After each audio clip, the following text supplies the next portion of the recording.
Ladies and gentlemen, this is the Drafted Up Podcast. It's Tuesday, so you know that means Week 7 recap. We'll also give our top 5 teams in the NFL and our Thursday night football preview. You can follow us over on Twitter at DraftedUp_pod. Like, rate, subscribe, review over on Apple, YouTube, Spotify. Search Drafted Up Podcast. We'll be there. I'm Theo. That's Nick. How you doing, That's dude? me. Exhausted. Long day, but we're here to talk about football, so can't get any worse than it's been. Yeah, a pretty wacky week in fantasy football. Not a lot of good scoring from the quarterbacks, and overall just a kind of a down week, at least in the leagues that I'm in terms of total points. It felt like week 1 and 2 all over again. Yeah, for sure. I was going to say there's a couple teams in a lot of leagues I'm in that didn't even break 100, so definitely a weird week for some people. Yeah, it was a ton of injuries too, so always is, dude. It's been that kind of year. We'll bring those up as we discuss the games in the game, so we're not going to go through that there. We'll do that during the game. So let's start Thursday Night Football. The Denver Broncos whooped up on the New Orleans Saints. Denver improved to 4-3. The Saints fall to 2-5 after starting 2-0. The real New Orleans Saints. This is what I thought the Saints were. No Derek Carr. Saints got whooped 33-10. No Spencer either. Rattler. Yeah, everybody. No Chris Olave, no Rashid Shaheed. Rashid Shaheed is out for the year. Chris Olave, I believe, should be back this week. Hopefully. Yeah. And then Spencer Rattler did not look good against the Denver defense, and good old Dennis Allen's come out and said if Derek Carr doesn't play this week, Spencer Rattler is still the starting quarterback. I kind of wish they would have went with Jake Haener, see what they got there. I know you're a big Jake Haener guy. That's your dude. Coming out, yeah, for sure I was. He came in, he went 3 for 4, had a tutty, so he looked better in that short stint of time than Rattler did at all Sunday. But Thursday. Rattler looked fine. They played Thursday, yeah. I'm so used to everyone playing Sunday. I wish they'd give Haener the start. We seen what Rattler did, and Rattler's going to get better, but you got to know what you have in Jake Haener, too. Like, you spent the same draft capital on Haener as you did Rattler, so you got to let both of them rip it, I believe. So, but yeah. Rattler, 25 for 35, 172, 35 yards on the ground. He did fumble twice. Yeah. And like you said, Jake Haener was 3 for 4 for 38 yards and a touchdown. Really, New Orleans, it was, Alvin Kamara had a bad game, 7 carries for 10 yards. He did have 6 catches for 14, looking like 2023 Alvin Kamara. Was not good. Like Kendre Miller got some playing time. He was 6 for 36 if you want to look at a bright spot. And then that lackluster receiving room saw Cedric Wilson, former Cowboy legend, go 6 for 57. He got the touchdown. Mason Tipton, 6 for 45. Bub means business, baby. He was 3 for 37. And then the tight ends, 2 for 38 from Foster Moreau, 3 for 18 from Juwan Johnson. An all-around terrible game from New Orleans. Nothing fantasy relevant. Yeah, no one started Cedric Wilson. I literally seen 0 guys start that guy this week. He's rostered in 0% of leagues.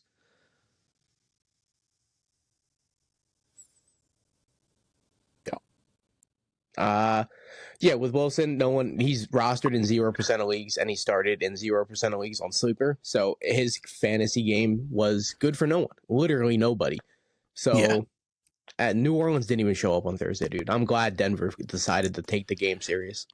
Yeah, and really, from the Denver side, it was Javonte Williams. 14 carries, 88 yards, and 2 touchdowns, 3 catches for 23 yards. I think we briefly talked about this game on the Thursday episode when we were doing recap because it was playing as we were going, and we brought up Javonte Williams was ripping it up. Bo Nix was fine, 16 for 26, 164 yards. Did have 75 yards on the ground, though. Deceptive athlete, like you saw that in college. Like you could see that Bo Nix, he could run the ball, and he's doing a lot more than I expected in the NFL.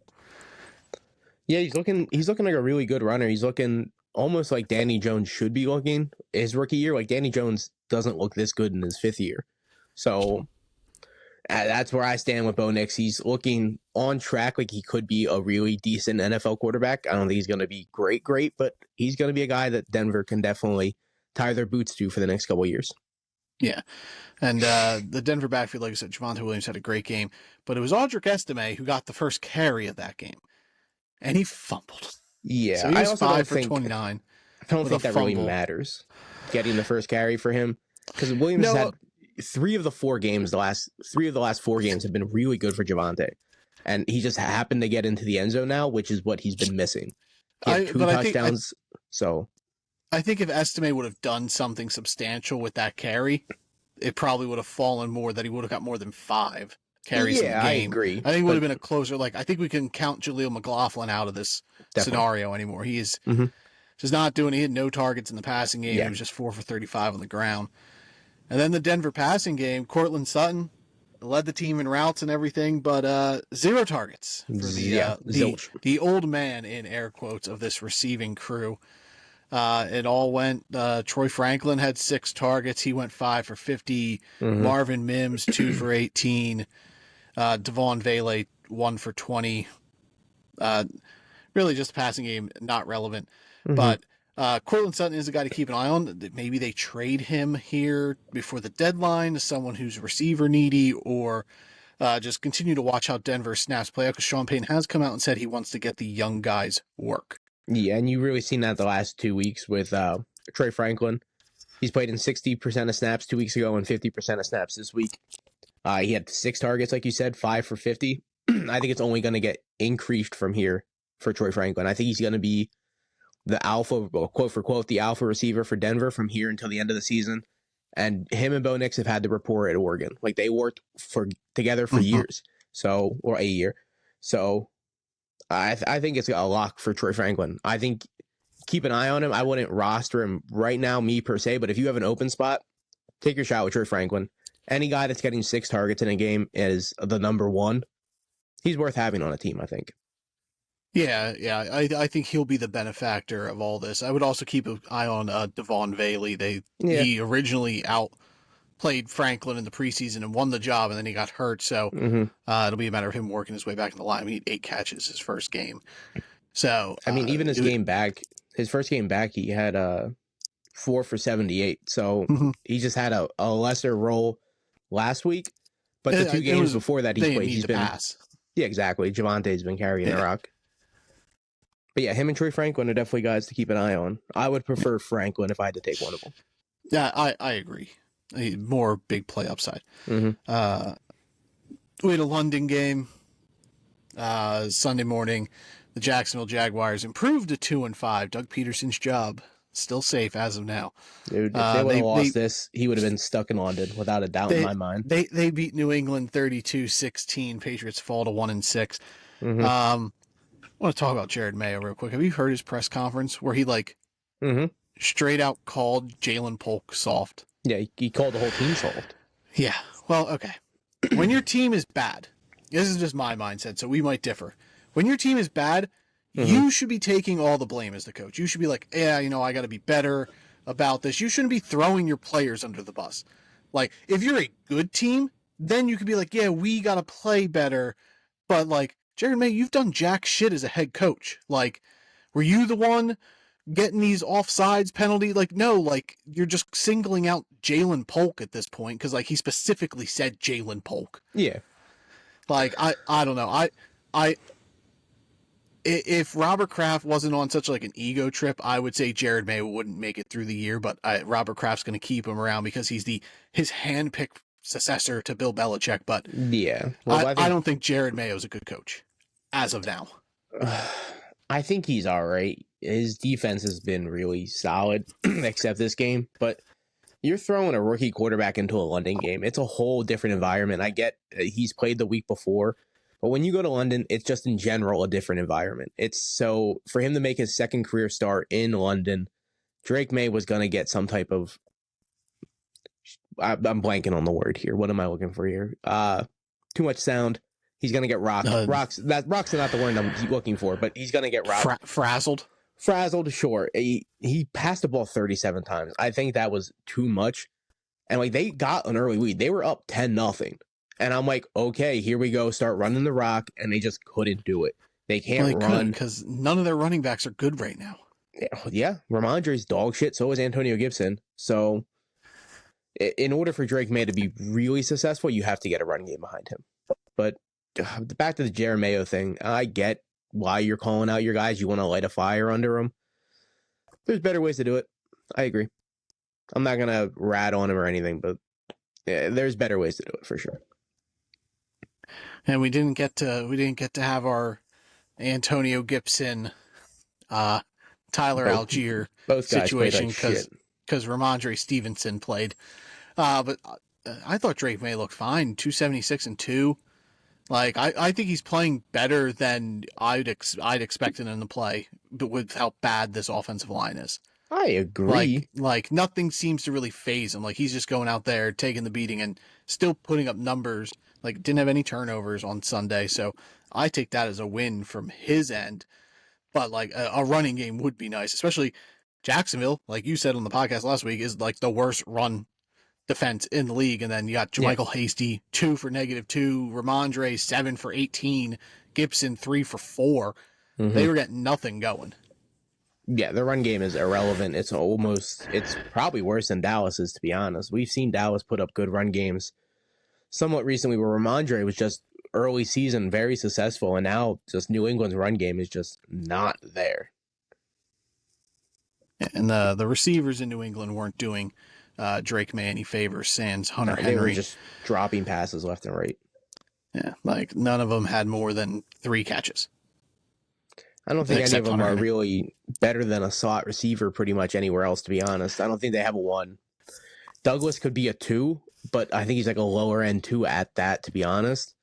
I think he's a really good slot. I think he's a really good 3. He got hurt early on, and he got sick, has been the guy May was targeting, so we'll see. But Hunter Henry, he feasted 8 for 92. Hunter Henry's been amazing since Drake May's taken over. Yeah, he should be rostered and probably started. Yeah, 2 double-digit weeks, tight end 7 and 6 in our home weeks. He had 9 targets last week in the London game, like 8 for 92. That's amazing for a tight end. In this market, you'll take that every day of the week. Yeah, and then Jacksonville, Tank Bigsby, dog, 26 for 118, 2 on the ground without Travis Etienne there, and then Dearness Johnson 9 for 38, have 3 catches for 32 yards. Mm-hmm. Trevor Lawrence was fine in the passing game. He didn't have to do too much. 15 for 20, 193, and had a touchdown to my guy Brian Thomas Jr., who 5 targets, caught all 5 for 89 yards and a touchdown. He got the octopus too. He got a 2-point conversion, and then he had a big 40-yard catch. Did he get that on his touchdown? I think he did. Oh, I thought he got it on a Bigsby touchdown. But he might have. I don't remember. I saw the touchdown catch and I walked out of the room to finish making breakfast. But Brian Thomas Jr. has been an absolute machine for Jacksonville. Like as bad as this team's been, he has been the most reliable piece of this offense. Him and Tank Bigsby's been really good this year. Like every opportunity Tank Bigsby's got, he's just been running, dude. And Doug Peterson's already came out last year. Oh, he's not even looking like the same human being, to be honest. But Doug Peterson's already come out and said that ETN's not losing his job. He doesn't make guys lose their jobs off of injuries, and I respect the hell out of that, to be honest. If you get hurt, you shouldn't have to worry about losing your job. That's just how it should be. But then we wouldn't have Tom Brady. I get that, but you shouldn't lose your job if you're hurt. Once ETN comes back, he should be the leading back, but Bigsy's going to be splitting carries. It's going to be a Tampa Bay thing. It's going to be 10-8. 12-10. It's going to be very close in carries.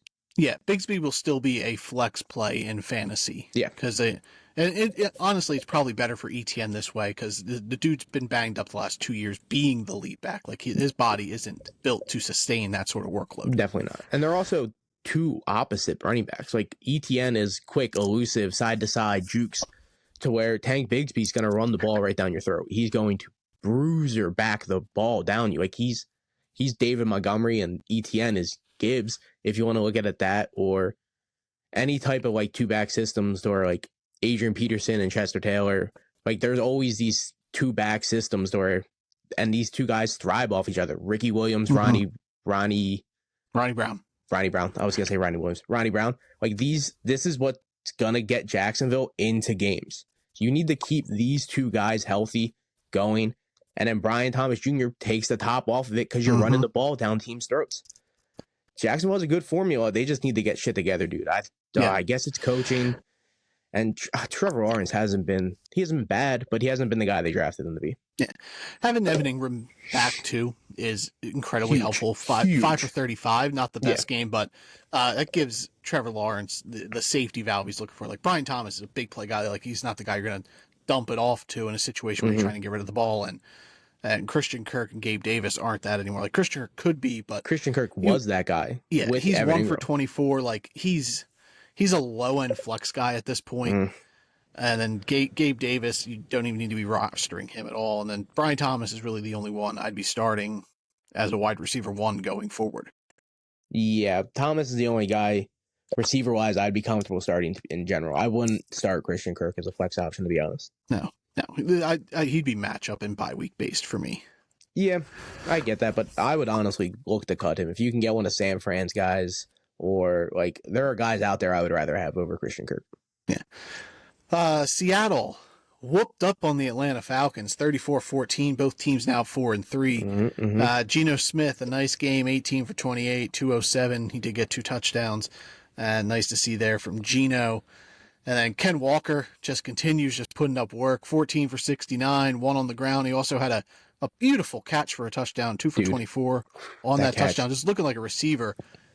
Ken Walker has been absolutely dominant for fantasy this year on the Seattle side. Yeah, if he continues to do this, we're looking at a first-round pick in fantasy football next year. Like, without a doubt in my mind, Ken Walker is absolutely carrying this run game. Like, and even when Charbonnet got the job, he was still looking good, but he wasn't looking this good. Ken Walker is looking like one of the best backs in football this year. Yeah, great draft pick. And he was high on my list. Like I loved getting Ken Walker this year. This is what I was expecting from him. The Seattle pass game, DK Metcalf 4 for 99 and a touchdown. He did get hurt. He's week to week with an MCL strain, so I wouldn't expect to see him out there this week. Huge blow to Seattle if they do lose him, but definitely if Tyler Lockett or JSN's available, I'd be looking their way. Tyler Lockett 4 for 45. JSN 3 for 9. I'm expecting him to miss 2 weeks, to be honest. He did have a throw for 35 yards. Way to go. Yeah. I think DK is going to sit Buffalo and the Rams, and then they have their bye. So I think they're just going to sit him for 2 weeks and then get him into the bye for the third, and then come back really healthy for San Fran, because that's a huge game. Like I get the game versus the Rams is a division game and it's big, but that game versus San Fran could arguably be for first place at that point. Mm-hmm. And Noah Fant was fine, 4 for 65, so he might have some more looks in the passing game with DK out as well. And then Atlanta, Bijan Robinson, again, superstar game, 21 for 103 and a touchdown, 3 for 40 through the air. Yeah. He's finally paying off. He's having these big week games. Like before, we brought it up where you necessarily weren't happy with Bijan Robinson, but he was giving you a really good floor play. Yeah. But now he's starting to get ceiling games, and he's starting to pay off on that top 10 draft pick. Definitely, and you love to see it, dude. Like 21 for 100 and a tutty, that's a phenomenal fantasy outing game. And you'll take that every week from your RB1. And then you added his receiving work. He had 3 for 40. So that's an extra 7 points. That's a free touchdown. Yeah. So, like... He had that one catch, and then he fucking put that spin move on that Seahawks defender and just fucking put that dude in a blender. He's so... Him and Barkley are like Madden characters. Like you're playing with a joystick. They're amazing to watch, and it's honestly so much fun to watch. Like these elite players really start to turn it up now. It's finally in season form. Yeah, Kirk Cousins wasn't great. 24 for 35, 232, an interception. 2 interceptions. He had a touchdown, and he had a fumble too. So. Rough game from Kirko, which ultimately left some lackluster game in the receiving work in terms of Darnell Mooney. He was 5 for 46, but Drake London had the touchdown, 6 for 63 and a touchdown. You'll take that from Drake London, continues to score touchdowns, continues to look like a wide receiver 1. Yeah. And then Kyle Pitts was fine, 7 for 65. You'll take that from him. He's starting to get more involved here, and he's starting to pay off and like looking good as a tight end. Like you can comfortably start him at this point now. Definitely 3 weeks in a row in full PPR leagues over 10 points, 15, 8, 12, and 13 and a half. And he's getting targets to 8, 5, and 9 in the last 3 games. Kyle Pitts is a lock and tight end option now. Like, it's not even a question with how bad some of the tight ends, like the back end top 10 are. Kyle Pitts is a lock in the start for the rest of the year. Kyle Pitts is becoming a good floor play in fantasy. Yep. What a world. Yeah. Like, it's so nice to watch Kyle Pitts actually be the guy that he is. And I still think the ceiling is way higher, to be honest. Like, I think we're only just getting started. And I consider him a very, really good trade option at this point. Trade for candidate. He hasn't had his bye week yet, so you have to do watch for that. Like, if you have Ferguson, you're done bye. Like, the bye's done. You don't have to worry about the tight end. To where Kyle Pitts hasn't had his yet, but Kyle Pitts' ceiling this year, I think, is extremely high with Atlanta's offense starting to, like, really, really get it rolling. I get Kirk didn't have a great game, but the rest of the offense did. Yeah. Yeah, and usually if Kirk Cousins gonna have a bad game, it likely falls to Darnell Mooney having a bad game. Like Drake London can save his fantasy day on a touchdown, and then Kyle Pitts is getting, underneath work and getting targets. He can save himself being in a weak position group and just having a good floor play, getting 5 catches for 70 yards. Drake London, he's weird, dude. Like, he'll go the whole game. It's not even touchdown dependent. He'll go the whole game with 0 catches, and then all of a sudden he'll have one drive where he has 4 catches for 50 yards. And you're like, what the fuck is happening? And then the next drive, he's a touchdown. Like, it's so weird how they're using Drake London. He's not like a steadily used guy throughout the game, but all of a sudden it's just catch, touchdown. And you're like, oh, okay, I'm happy with this outcome. Those later times in games, defenses are worn out. You have fun trying to take on a 6'4", 225-pound human being. This offense, they're wearing you down come the third and fourth quarter. Who are you stopping? You can't stop Bijan. You can't stop Drake London. You can't stop Kyle Pitts. You can't do all 3 of those things simultaneously. And they're all so big. Like, Drake London and Kyle Pitts are 6'6", 6'5". Those are huge guys. And they're so fast. And Bijan is just out of this world, dude. Like, I really hope Atlanta can continuously put stuff together in longer stretches of time. Yeah, it's been pretty broken apart here early on in the season. Speaking of out of this world human beings, Josh Allen and the Buffalo Bills put a whooping on the Titans 34-10. Bills improved to 5-2. Tennessee falls to 1-5. Josh Allen, when that dude's on, he's on. No one's better than him. He just freaking runs you over. He had 2 touchdowns from Josh Allen, 323 yards through the air. It was a vintage Josh Allen game. What you've been waiting for as a Josh Allen owner, to have this big 300-yard passing game. Like, he hasn't really done that this year. Like, he was like, before this game was like on pace for like 2,500 yards through the air. He was averaging like 170 a game or something like that. It was nothing. Like, it was absolutely nothing. He went from like 4,500 yards to not even, like, barely over 3,000 yards averaging this season. But this is the game you want, and I honestly think Amari Cooper changes a lot of the offense. I get he only ran like 12 routes. He wasn't used a lot, but when he was on the field, their offense rolled completely different, and I think it's only going to be way upside here from Buffalo's offense. Yeah, Cooper, he had a touchdown, 4 for 66 for Amari Cooper with that touchdown. And then Keon Coleman, 7 targets, 4 for 125. Yeah. Keon Coleman, you want to knack on him, big playability, like, you can't stretch the field. 4 for 125 is incredible. And, I think Amari Cooper there is going to open things up for Keon Coleman and Khalil Shakir, who Khalil Shakir fell back to his normalcy, 7 catches for 65 yards. Yeah, he's essentially Wan'Dale Robinson for this elite offense. Like, if you would plug Wan'Dale in an elite offense, this is what you would be getting, 7 for 65 instead of 7 for 30, which is Wan'Dale's stat lines. Like, Shakir's a really good option with Cooper there, and Cooper is only going to be more startable. Like, he had a touchdown in a game. He only ran like 12 routes. And it was a really cool play where Keon Coleman helped him out. I think all 3 of these guys are really going to vibe off each other. And then Kincaid also had 6 targets. He wasn't crazy good, 3 for 52, but all these guys are going to be startable in fantasy.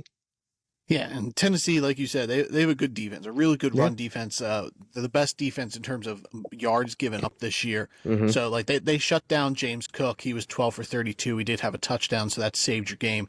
Ray Davis, in garbage time, he 5 for 41 and 1 touchdown. So, Ray Davis probably going to be utilized a little bit more, but Yeah.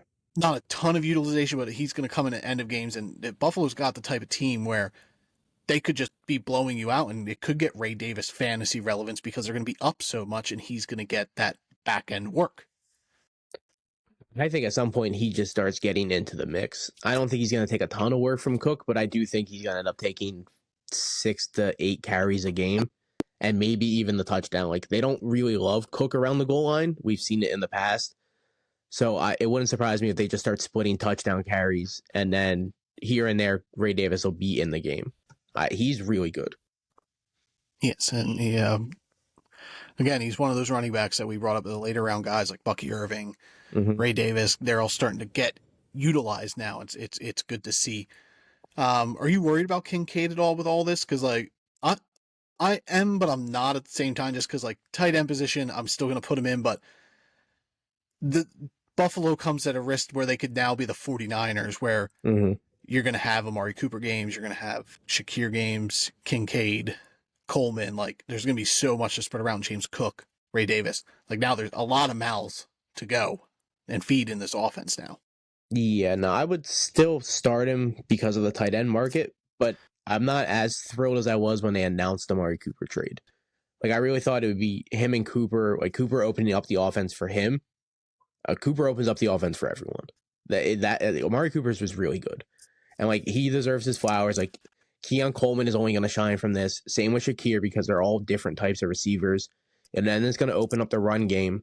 So Kincaid will be fine, but I think this is what we're going to be getting. It's going to be like 3 to 5 catches for 40 to 70 yards. It's going to be nothing crazy. Yeah, Kincaid, like, the big problem with him is, like, he just doesn't find the end zone. And this happened last year, too. He just didn't score touchdowns, and it's carrying on to this year where, for sure, like, you know, he might just be a guy who you're just going to have to hope the yards are there because he's not going to score a touchdown. Tennessee, it was really just Tony Pollard, though. 16 for 61, 2 catches for 4 yards, but Mason Rudolph played. He wasn't any better than Will Levis, 25 for 40, 215. He also had 2 turnovers, an interception, and a fumble. He did throw a touchdown to Westbrook Akine, but that guy isn't anything at this point. Calvin Ridley, 9 targets, still getting a ton of targets, but 3 for 42. I don't even think Ridley's a bum. I just think these 2 quarterbacks are just cheeks. Well, like, his they're stats just not... this year are of a bum. His talent is not. Yeah, Calvin Ridley is extremely talented. I don't credit that, his stat line, to him. I credit that to his quarterbacks.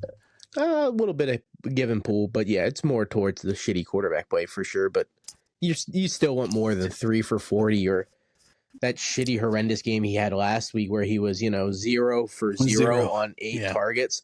So, like, good receivers are still going to come up with the ball, regardless of quarterback play. But we need a little bit more targets.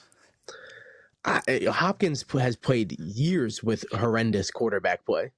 But I'm talking I think horrendous. I think of those 8 targets he got last week, only 1 was deemed catchable. That's how bad those targets were. Yeah. I don't know how that's possible. He dropped 2 of them last week. So I don't know how they're not all deemed catchable if he's dropping the ball. That's what I don't. One of them literally hit him right in the numbers. Like, he just dropped the ball.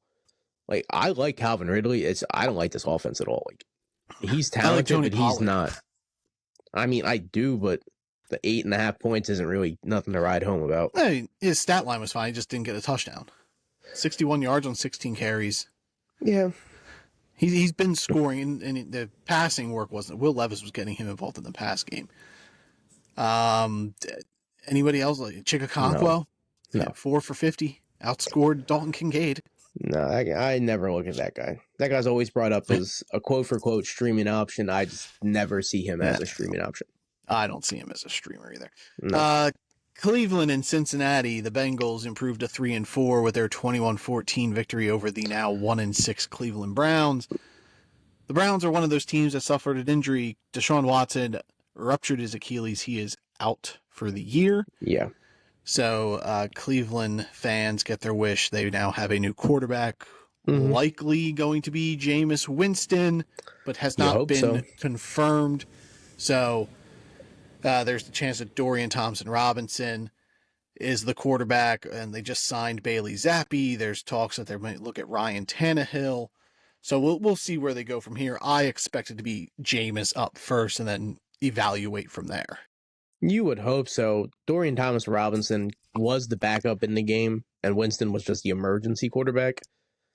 But I don't know what the fuck's Cleveland doing. Like, you put Winston out there, dude. Like, why is there even a competition for who the backup is? Like, Winston's arguably the best backup quarterback in football. My theory is they wanted people to shut up about him starting over Watson, so they made him the third stringer because no one's going to clamor for them to start DTR. Yeah, I guess. But yeah, I don't want to call it a blessing in disguise, but a man got hurt, and I get he's a bad human being, but you just wish he got benched naturally. It shouldn't have had to be done through injury, but now we just don't even have to worry about, will the Browns bench Watson? It's done. He's done for the year.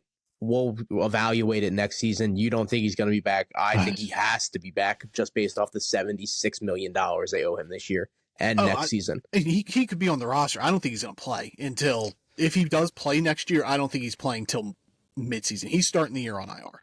In my eyes. Yeah, no, I agree. I think he's literally going to take a whole calendar year off. It's going to be one of those situations again where we don't see Watson for a whole year. And then but it depends on who their quarterback is next season. Like, we'll get there, obviously, but if it's some schmuck, Watson's going to end up coming back in just based off they're paying him $76 million. Let's see what the fuck you have. So do you think they can draft a quarterback? Say they should have a top 5 pick. You're content with, like, you would draft one if you're Cleveland? Yeah, you only have Watson for 2 years. After that, you can get rid of him.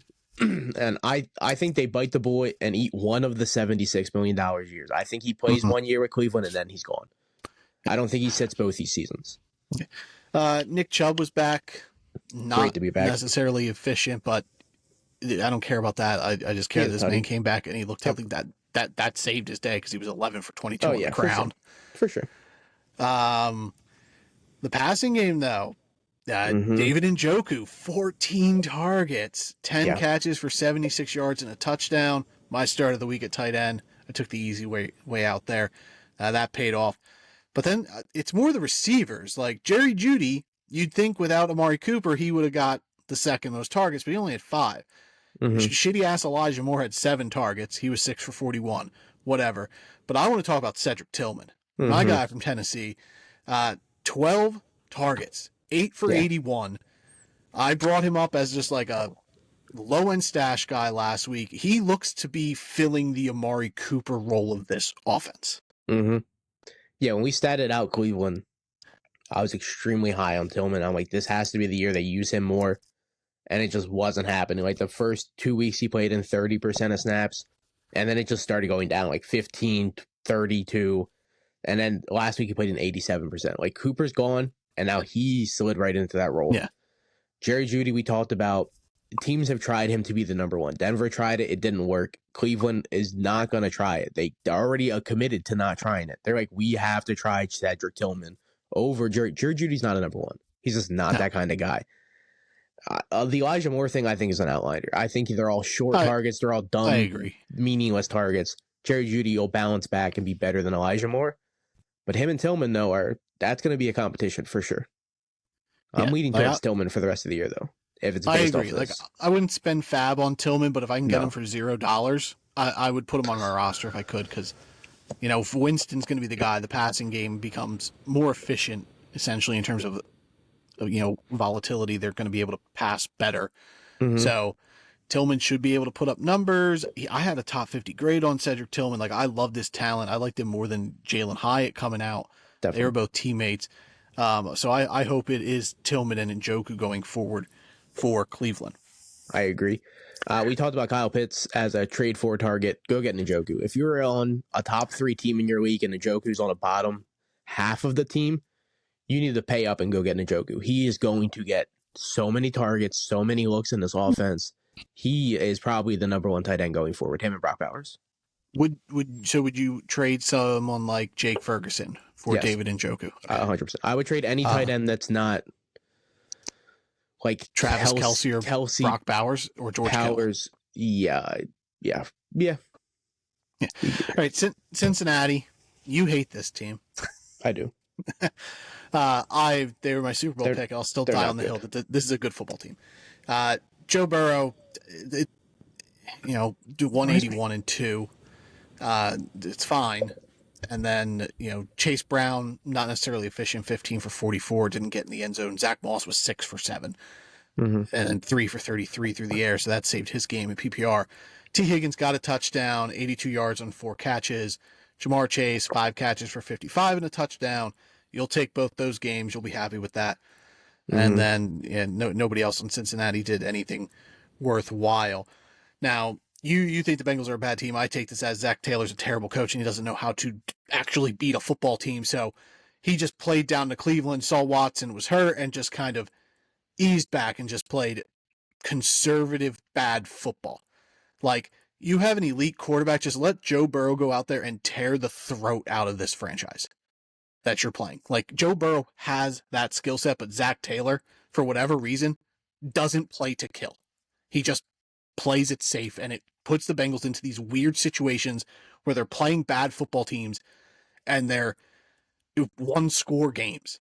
Like, Kevin O'Connell did this to a flaw his first year. Like, the Vikings were just constantly in one-score games because Kevin O'Connell wouldn't go for the kill. And, it's come and gone every year. Like, Kevin O'Connell still plays conservative football, like, when the Vikings are leading. But, like, Zach Taylor does it to a whole other level.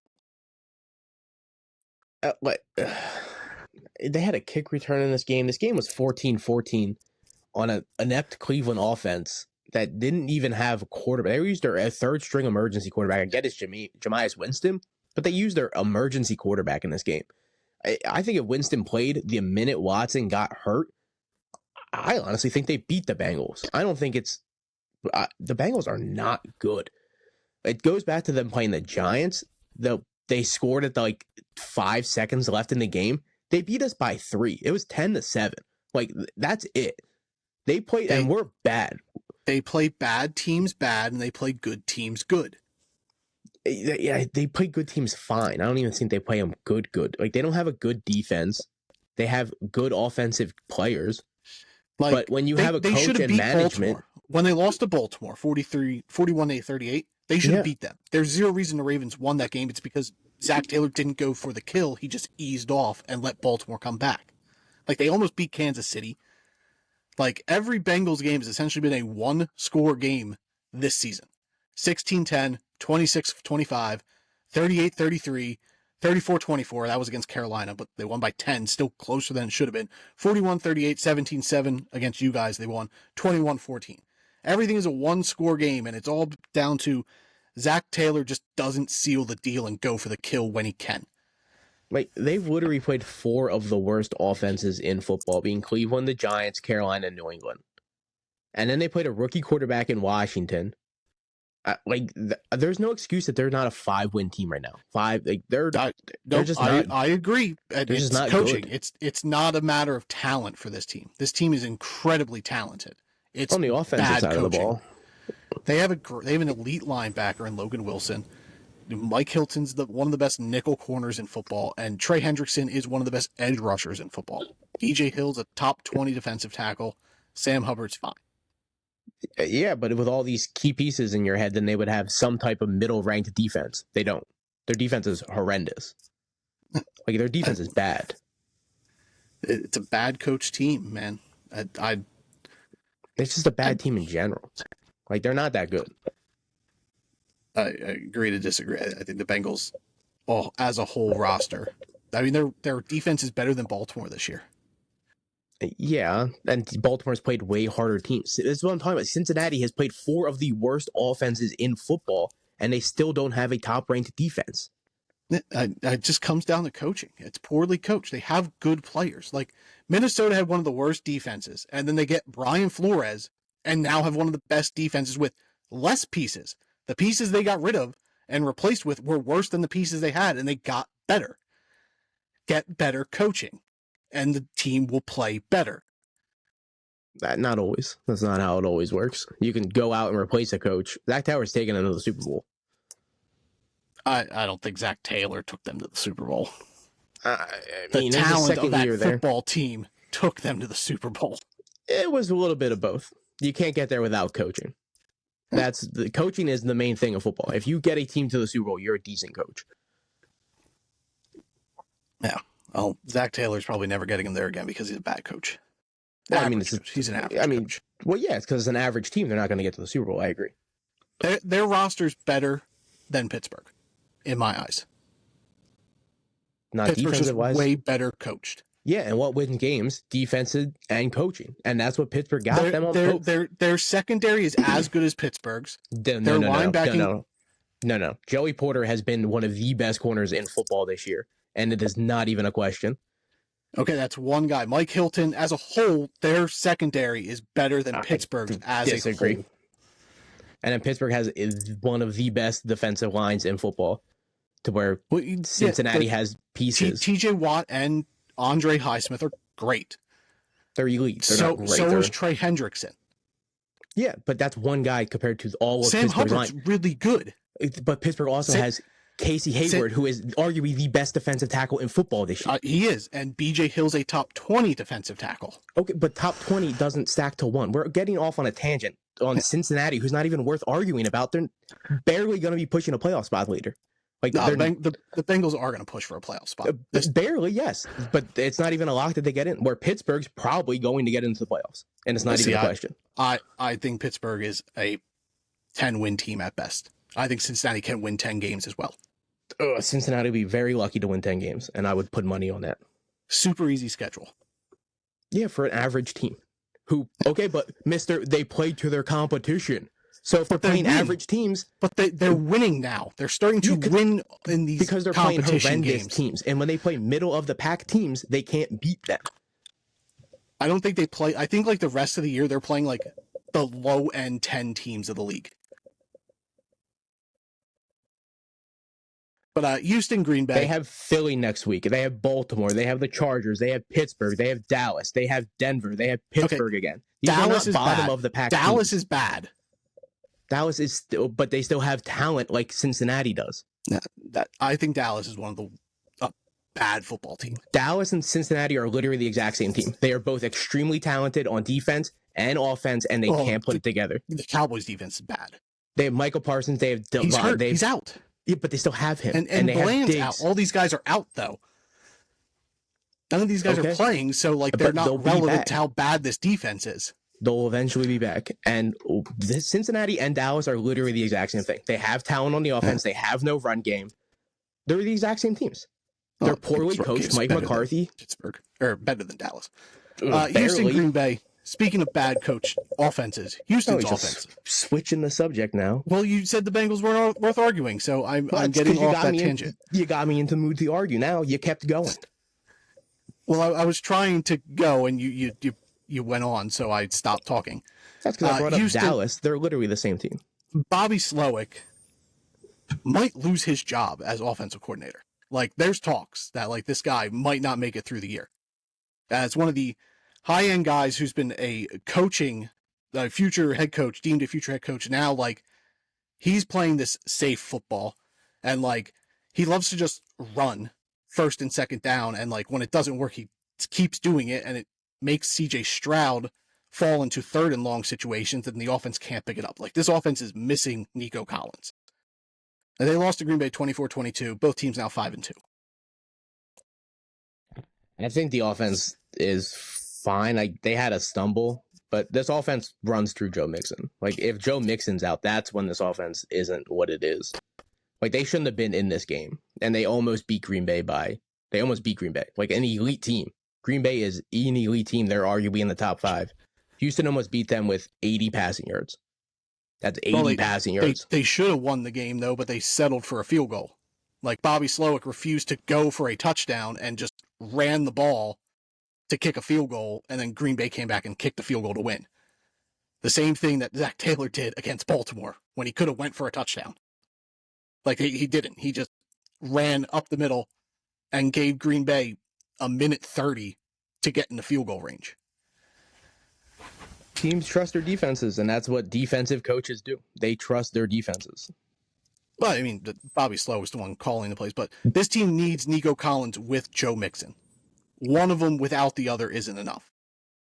Like I think Nico is the missing piece now. Like this offense hasn't been as good sans last week when Joe Mixon came back because Nico and Joe Mixon were out and the offense was completely inept essentially. Like they just happened to get lucky and play New England. Yeah, I get they're inept, but they still put up 22 points versus a really good Green Bay team. Like it just wasn't together. It was Joe Mixon put up 22. It wasn't C.J. Stroud. It doesn't need the to passing be game C.J. was Stroud. Terrible. It doesn't need to be C.J. Stroud though. Like Joe Mixon is that good. Yeah, but you if Joe Mixon gets stopped, C.J. Stroud, like the passing offense isn't working when Joe Mixon isn't working. So if one's working and not the other, like. But Joe Mixon always works. Like, Joe Mixon hasn't not worked since he's been on the Texans. There's going to be a time, like, when Joe Mixon wasn't in, and they didn't have Nico Collins, they weren't moving the ball through the air, they weren't moving the ball that well on the ground. Like, they need to get healthy, in my eyes, to move into the next level. Like, I don't think they're a top 5 team right now. I would say they're 8 off the top of my head. Yeah, they're definitely, I would not have them probably near the top 5, to be honest. They'd be lucky to be towards 10, to be honest. But CJ Stroud needs Nico Collins to be fantasy relevant is where I'm getting. He was fantasy relevant last week with Justin Tank Dell and Steph Diggs. Against Green Bay? No, 2 weeks ago, without Nico Collins. I mean, he fell into 3 touchdowns, but yard-wise, he only had 190. Okay, and only 20 completions. Geno Smith only has like 200 yards a game, and well, no, Geno Smith leads the league in passing yards. He just doesn't have touchdowns. He had 200 yards. That's what Geno had, is 200 yards and 2 touchdowns. Yeah, which was an outlier game for him. Geno's been putting up big yard numbers, no touchdowns. Stroud needs one or the other. The offense looked fine 2 weeks ago without Nico Collins. I think it's a Joe Mixon thing. Tank Dell and Steph Diggs both had amazing games 2 weeks ago. They just both shit the bed last week. I don't trust this offense to win a Super Bowl if Nico Collins isn't there. Well, yeah, I don't trust most offenses to win a Super Bowl if their number one receiver isn't there. That's a huge key missing. But Houston was built this whole offseason was that there is no number one, that they didn't need, that Nico Collins was just a piece to the offense. That changed week 1. But he's the piece in my eyes. The receiving option, yeah. But I don't think he runs the offense. I think Joe Mixon runs the offense. Oh, no. I think he's more valuable to the offense than Joe Mixon. I disagree. And then, so, like, Stroud was bad last week. Joe Mixon was great. 25 for 115, 2 touchdowns. Joe Mixon hasn't had a bad game all year. He is the guy. And then Steph Diggs had a nice Wan'Dale Robinson game, 5 for 23. And that was it for Houston. Green Bay, Joe Mixon finally got in the end zone, which you love to see. Josh Jacobs. That's what I meant. I was reading Joe Mixon's stat line. Josh Jacobs finally got in the end zone. 12 for 76, involved in the passing game, 5 catches. First career receiving touchdown for for Josh Jacobs. Yeah, but that's insane. I don't know. That man's played 5 years and has never had a receiving touchdown. Like, I get it's not your forte, but to not have one receiving touchdown, that just seems insane to me. But even so, he had like 200 catches in his career. So he is a receiving back. Like, he can catch the ball. Like he can, like he did in Oakland. Like, he was getting passing work there. And so, like, I can't believe he's never fell in the end zone that way. Like, Green Bay, he's not receiving option at all, really. And then their receiving options, Romeo Doubs, 10 targets, 8 for 94. Wicks was 3 for 48. And the touchdown, Jaden Reed, 2 for 10. And then Christian Watson doing Christian Watson things, 1 for 9. To me, Christian Watson and Dontavian Wicks are the same piece of this offense.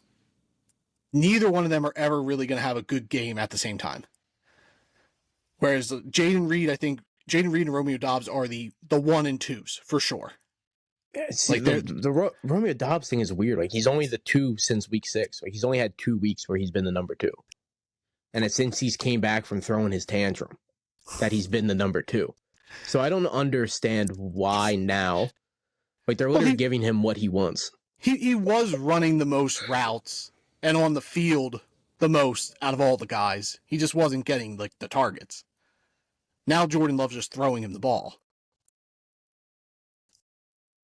Yeah, it's still weird. Like, he had literally 3 targets, 3 catches, 1 catch, 4 catches, and now all of a sudden it's 10 targets. It's weird. I don't trust any of them, to be honest.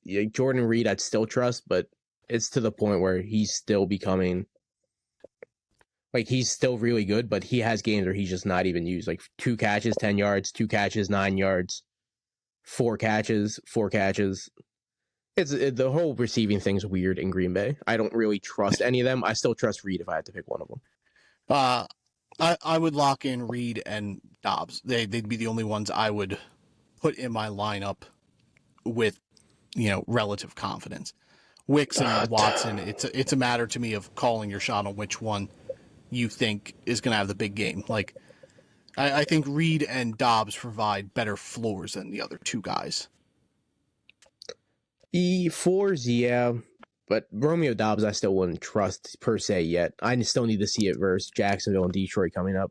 He's had really bad matchups since he's come back, being Arizona and Houston. They're both rematches. And I get Jacksonville and Detroit are also horrendous matchups, but keep going through with the shit teams. If you can abuse bad teams, go do it. And then Tucker Kraft, good game, 3 for 33 and a touchdown. So you'll take that. And then Tank Dell. Where do you stand on Tank Dell, Nick? Yeah, he worth rostering at this point? As a guy who owns him in probably 80% of his leagues, and I'm in a lot of leagues, that guy has done me nothing but fucking pain and agony and pure torture all season. Like, I'm super fed up with Tank Dell. I'm not cutting him because last week he had 18 points, almost 19, 7 catches for 54. You just got him. Here's the Tank Dell. Tank Dell has 2 weeks where he's over 10 points. My camera's driving me insane.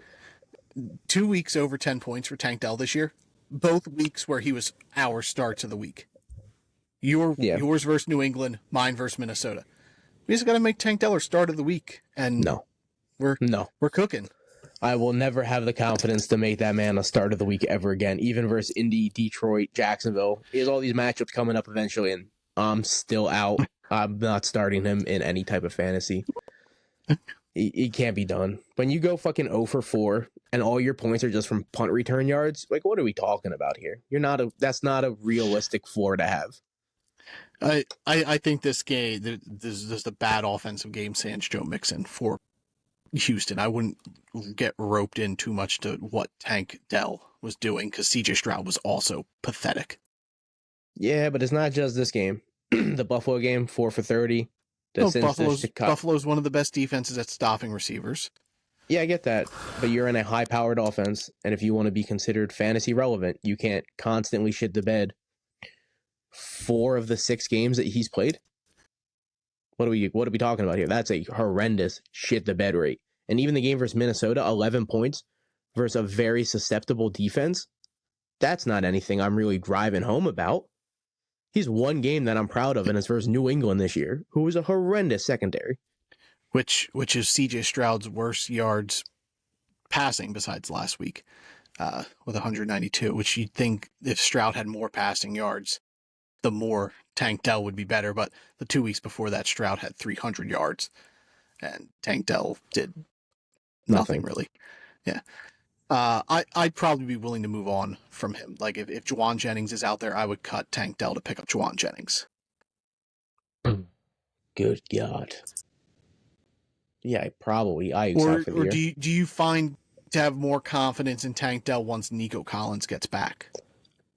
I still have faith in Tank Dell's talent. Like, there's a reason I praised him all throughout college and all his rookie year, that talent's going to get this guy onto the field. Talent's going to keep this guy on the field. We also probably should remember that this dude broke his leg last year and got shot in the offseason. So he might be a guy who wins you in the playoffs once he's healthier. even if he's not, I'm willing to just chalk this up as like you need a full year to heal, and you're playing every week, so you can't really heal kind of thing. Don't draft players who broke their leg the year before. Let's keep that as a reminder for 2025. What about players that get shot, though? That seems to be a really common occurrence now with Ricky Pearsall. Well, no, because Brian Robinson came back strong after he got Tank Dell. Why are so many guys getting shot? Yeah, we'll see with Ricky Pearsall though. Indy and Miami in a disgusting game. Dolphins 2-4 now. They lost to the 4-3 Colts 16-10. Horrendous. Anthony Richardson 10 for 24, 129 yards. It's 56 yards on the ground. He ran more, so I was happy to see that. I'll let you talk about that guy. I have zero good things to say about him. Anthony Richardson is still just a ceiling guy, and you just got to let him play it out and hope that like the experience gets. Like Josh Allen was bad his first 2 years. Like no one would have expected Josh Allen to have. He wasn't this bad. Well, Josh Allen had one of the 10 worst completion percentages in his first 2 years in the league, and then his third year in the league, he led the league in completion percentage. Now, shooting for an outlier, because like the rest of that list is guys like Ryan Mallett and Will Levis and the bad quarterbacks. It is tough, but you just got to hope that like the intangibles and the experience, like Anthony Richardson, we also got to remember, like he hasn't played a ton of football. So the only way he's going to get better is to actually play football. Will it happen? I don't know. I get that that's the only way he's going to get better, but the only way you keep your job as a head coach is winning games. And the Colts have a winning record. So not because of Anthony Richardson. That's for damn sure. But, so they're not going to fire Shane Steichen if they win 10 games. They're not going to win 10 games. 7. They're not going to win 10 games. And Anthony Richardson is probably the worst starting quarterback in football. That's not like Will Levis and like the shit guys. But Anthony Richardson's right there with the shit guys. He is not any better than these shit guys right now. No, but the fact that Joe Flacco is not starting for this team, you are not giving this team the best chance to win football games.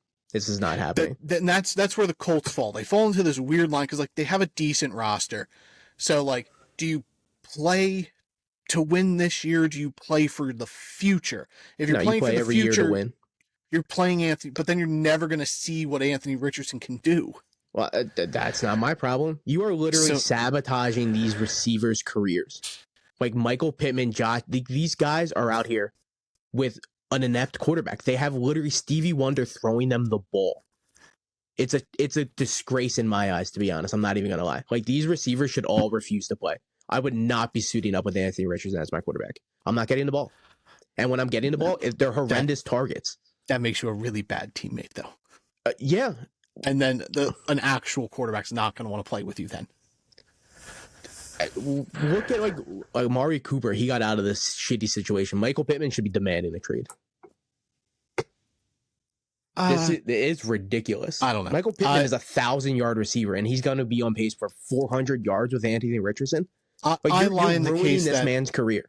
I want Anthony Richardson to play football to see if he continues to develop, because he's not going to develop not playing football.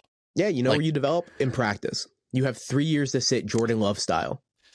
That's completely different than like learning. Green Bay is like a producer of quarterbacks, though. Like I think Jordan Love is an outlier per se. Like Jaden Daniels came right in and played Jaden football Daniels this year. Played 40,000 games exactly. more than He's played a ton of football. Anthony Richardson needs to play football. Should have stayed in college. This isn't my problem that you are not ready for the NFL. This is your job, and you are not ready for your job. And now these receivers are insane. The NFL told this dude he had first-round talent, so he left college. Of course you're going to do that. I don't care. Like Jaden Daniels wasn't told he had first-round talent, so he stayed in school, and then he became a first-round talent. Anthony Richardson was told that he was a first-round talent after 7 games of college football, so he left. I would have done the same thing. Sure, you're just chasing money. Like, you're not ready. You might have the quote-for-quote talent, but he doesn't. I'm sorry, if you're that talented, you would be producing. It would not be this bad. Like, Josh Allen, sure, he was still around the 50% mark and even a little bit above sometimes. Anthony Richardson has never been above the 50% Josh Allen was the outlier of that list. So, like, to shoot for an outlier is tough. But, you know, I think you have to play Anthony Richardson. I'm going to play for the future. For sure disagree. I'm never going to see what this guy has. You see it in practice. If I'm not playing. You see it in practice. Practice is different. You don't always see it in practice. It's not on me. I need to see what this guy can do in a game. So I'm personally playing him. And I'm not. Hope to see how he progressives goes going forward. I think getting Jonathan Taylor back will be helpful. He should be back this week. We'll see. Tyler Goodson looked good, son. 14 for 51, 1 touchdown. Trey Sermon's terrible. That guy should be their third string running back going forward. The passing game in Indianapolis, obviously not there with Anthony Richardson. And then same for Miami. This team really needs Tua Tagovailoa back. He'll be back. Yeah. And Tyreek Hill, though, one catch for 8. Like, if Mike McDaniel's supposed to be this offensive wizard guru, how is he not scheming these guys open? I don't care who the quarterback is. Like, you should be able to scheme Tyreek Hill open. It falls back into you're just playing the wrong quarterback. Like, there's no reason they didn't go out and get a quarterback. Winston wasn't playing. Andy Dalton wasn't playing for a little bit. Like, Joe Flacco's currently not playing. Like, there are quarterbacks out there that win you games, and they're just out here starting shit. And it doesn't make sense to me. Tyler Huntley and Tim Boyle played this game in. There are so many decently skilled pocket passers, and teams are just like, let's just go get a guy that can run and can't throw worth shit. And look what happened to Tyreek Hill, Jalen Waddle. It goes back to Michael Pittman and Josh Downs. Like, these guys are irrelevant because of horrendous. Skylar Thompson and Tim Boyle weren't running. Tyler Huntley, they plucked that dude off the street. Skylar Thompson can move around. Yeah, he can, but he can't throw. Tim Boyle's not trash. Tim Boyle, I don't know how Tim Boyle. But that's the thing about running quarterbacks. None of them can throw. There may be 2 quarterbacks in the history of NFL, being Lamar Jackson and Jaden Daniels, can actually pass a ball. You don't consider Josh Allen a running quarterback? No, I think he's a passing quarterback more so than running at this point. Jonnu Smith, was this an outlier game? 7 for 96 and a touchdown, or is that something to monitor? No, he's done it before this year, where he had 7 targets for 6 catches. Like, the game versus Buffalo, if he would have added the touchdown that game, he would have had the identical stat line. So you put him in a streaming candidate going forward, or is he just no? He wasn't before this game, and he gotcha. No, Miami. I don't trust anyone in Miami, even the running backs. All right, Minnesota, Detroit. Oh yeah, we didn't even talk about the Miami running backs. Achane was good, 77 yards. Like, this was his best game in terms of, like, efficiency, 15 for 77. Mostert was 11 for 50 to fumble, but, like, Miami's not scoring touchdowns, so that, like, hurts this team. With Tua coming back, I would be trying to acquire Miami Dolphins cheap. Like, oh yeah, I agree. Once Tua comes back, I trust everyone on this team. Like, I would be trying to go get Achane or Mostert right now if I could. I think they're more obtainable than Tyreek Hill. You probably could get Jalen Waddle, though. I think you could honestly get Tyreek Hill. I think he's very gettable if a team doesn't realize that Tua might be back in next week or 2 weeks. But Minnesota, Detroit. But until Tua's back, I'm probably out on every Dolphin except Achane. I'm very hesitantly starting Devon Achane. Yeah. Detroit, Minnesota. Detroit won 31-29. Both teams are now 5-1. Jared Goff, 22 for 25, 280 and 2. This man just be not throwing incompletions right now, and he's cooking. Slow start for him. Jahmyr Gibbs was incredible. 15 for 116, 2 touchdowns, 4 catches for 44. David Montgomery got banged up. He fumbled. He was 9 for 31, 3 grabs for 39 through the air. You like to see that for someone who's not relatively involved in the passing game normally, but a dud game for Montgomery, but that's an outlier for him. Yeah. St. Brown, 8 for 112, 1 touchdown.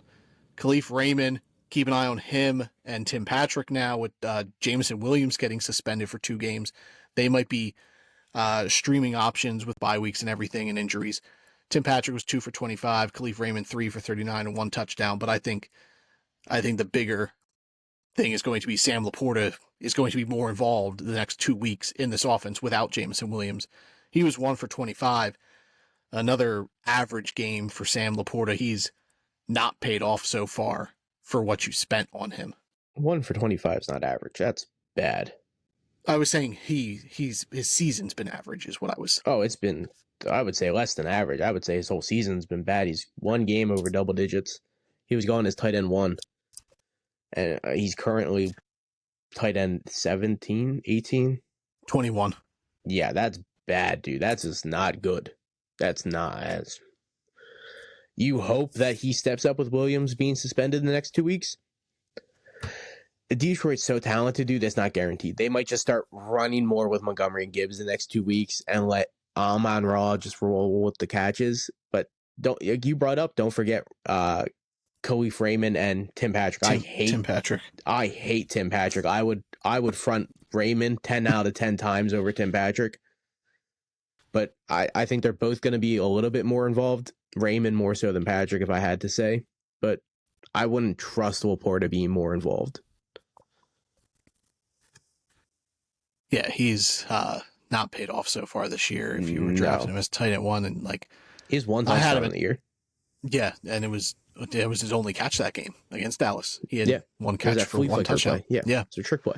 It's been an outlier in Dynasty. You could probably buy him low. I would personally try if I had 2 strong tight ends. I would try to get him in Dynasty, not redraft. I probably wouldn't try to buy that Sam Laporta bounces back this year. I'd rather just roll with like Jake Ferguson or Mark Andrews than Sam Laporta right now in redraft leagues.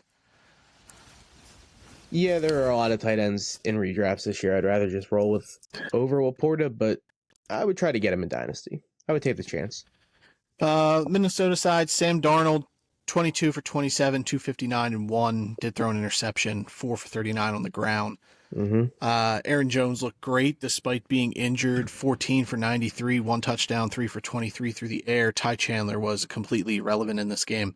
Yeah. So, which is abnormal because they've been pretty split here, but this was a full Aaron Jones game. Justin Jefferson, 7 for 81 and a touchdown. Jordan Addison, 3 for 66. Jalen Naylor was 4 for 76. And this offense might be getting TJ Hawkinson back. I don't expect him back this week because it's a Thursday game. Yeah, no. I expect him back the following week, though. I agree. Yeah, there was talks of him coming back last week, and this didn't happen. And Thursday, I don't think it's going to happen again. But I think the week after, I think we definitely see Hawk back, which will be huge, especially a good matchup versus Indy and Jacksonville. Like a good stretch of runs for Hawkinson to come back first. Yeah, so I'm excited for that. This stretch of games for Minnesota are games they got to win. They're playing some lower competition, so games you got to win. Yep. You got to beat the Rams. You got to beat Indy. You got to beat Jacksonville, Tennessee, for sure. Yeah, they should realistically be 9-1 going forward, but we'll see how that pans out. Detroit, this was a great game. In Minnesota, in that third down, they could have essentially ran the clock down to minimal when they passed it, which was really weird. They were trying to go for the win. So I'm not going to fault it because Kevin O'Connell's never gone for the kill before. Mm-hmm. So go for the kill against Detroit. And Detroit also, like, their first possession, they in their own territory, they freaking 4th and 7 ran a fake punt and they didn't get it. And, two coaches who are willing to go do abnormal things to win a tough game. So I'll take it as a step up for Minnesota. I think Minnesota will be fine. I didn't think they were going to beat Detroit anyways, but tough game from both sides. Both teams should be great going forward, and one of them could run the NFC. I don't want to say it's going to be one of them, but someone from your division will most likely be representing the NFC. I would throw Green Bay into the boat with them. Philadelphia, New York Giants. I almost called you guys New Orleans. Skip it. Eagles won 28-3. Eagles 4-2. Giants fall to 2-5. Daniel Jones was terrible. Drew Lock was terrible in the little bit he played. Jalen Hurts was 10 for 14 114 yards. He had a touchdown, and then he had 2 rushing touchdowns. So you'll take that. Saquon Barkley was absolutely dynamic. Amazing. 17 carries for 176 yards and a touchdown. Mm-hmm. Kenny Gainwell was involved. A.J. Brown scored 5 for 89 and a touchdown. It really was just Devonta Smith where you're just like, what happened? He had 1 catch for -2 yards. I'm actually worried about Devonta Smith because his numbers when A.J. Brown is actually like in the lineup and the Eagles have a full set of receivers, he's like wide receiver 40. I don't in believe, those games. I don't believe that. He had 7, 7, 7, 3. He played week 1 with AJ Brown. This was coming into this season. All right, like I'm not worried about Devonta Smith. He's had 1 bad game versus the Giants. And he's wide receiver 36 on the year. He wasn't drafted for that. His game log right now is 15.5, 20.5, 15, 17.5. He had a bye week. He's had 2 games where he's missed. That's why he's receiver 35. Yeah. He had almost 0 points last week, and then he's coming off a bye. And he also missed Tampa Bay. He's missed 3 games. He's legitimately missed he's missed 1 game. He didn't play against Tampa and had a bye week. 2 games. I'm talking the Giants game as a miss. He had 0 points. Well, he played 80% of the snaps. Yeah, I'm going off fantasy games. So those are 3 games where he had 0 points. So he's wide receiver 35 on 4 weeks. That's insane. I personally worry, but I don't think he's better than a wide receiver 2. I would say he's not getting drafted as a wide receiver 1. He's a wide receiver 2. I think he'll finish outside the top 24. I don't think so. In points per game. I don't think so. We've always differed on the Eagles, though. I love Devonta Smith. I was higher on him than where he was going. I just think I think A.J. Brown is the piece. I think Devonta Smith will never be better than the second option on this team. He doesn't need to be better than the second option. He had 7 catches for 84 yards week 1 with A.J. Brown. Like, I'm not worried. He had 18 points with A.J. Brown back last week versus Cleveland. Like, those both games are over 15 points with A.J. Brown. Like, I'm not worried about points per game. I would keep an eye on him. I think he's going to be volatile going forward. Like, I don't think you have to worry about the volatility with A.J. Brown and Saquon Barkley. I think you have to worry about the volatility with Devonta Smith, especially when Dallas Goedert also comes back. Because when Goddard's in, like, everything's all swayed. That's Smith fluctuates all over the place. Like, great games, bad games. Whereas, like, A.J. Brown's always steady. Barkley, or whoever the running back is in Philly, is always steady. And then it's whoever the third guy is, whether it be Goddard or Smith. Yeah, he finished wide receiver 19 last year with A.J. Brown every game, and then wide receiver 9 the year before that with A.J. Brown. He's wide receiver 36, and he has a bye week and Tampa Bay he missed, and he had almost 0 points. Like, Devonta Smith, I'm not worried at all. Like, he's not even on my radar to be worried about. I just think there's going to be volatility there. Like, I don't think you're always going to be happy with, like, I don't think 1 for -2's in the picture. But I think there's time where he could get 2 for 20. I disagree. And then Giants run game. Is this now a full committee? Yeah, or is this just easing Singletary back in? No, it's going to be a committee. Tracy did enough to keep that spot, but he's never going to be the guy. Like, Singletary's never not going to be in this committee. Singletary's always going to be involved. It's never going to be Tracy again unless Singletary gets hurt. But do you think Tracy could essentially be... Who do you think is going to be the starter? Neither of them. Okay. None. Both are irrelevant when they're both on the field. So don't roster a Giants running back is what you're saying? Or start a Giants running back? I wouldn't start any of them. No Giant except maybe Malik Neighbors. Well, definitely Malik Neighbors. Wandale with the shitty quarterback play isn't even like a for-sure start anymore. He only had 8.5 points. Yeah. 6 catches for 23 yards. Yeah. It's a horrendous quarterback. When you're not that talented, like, Wandale's not an amazing, he's not an elite target. He's not Calvin Ridley.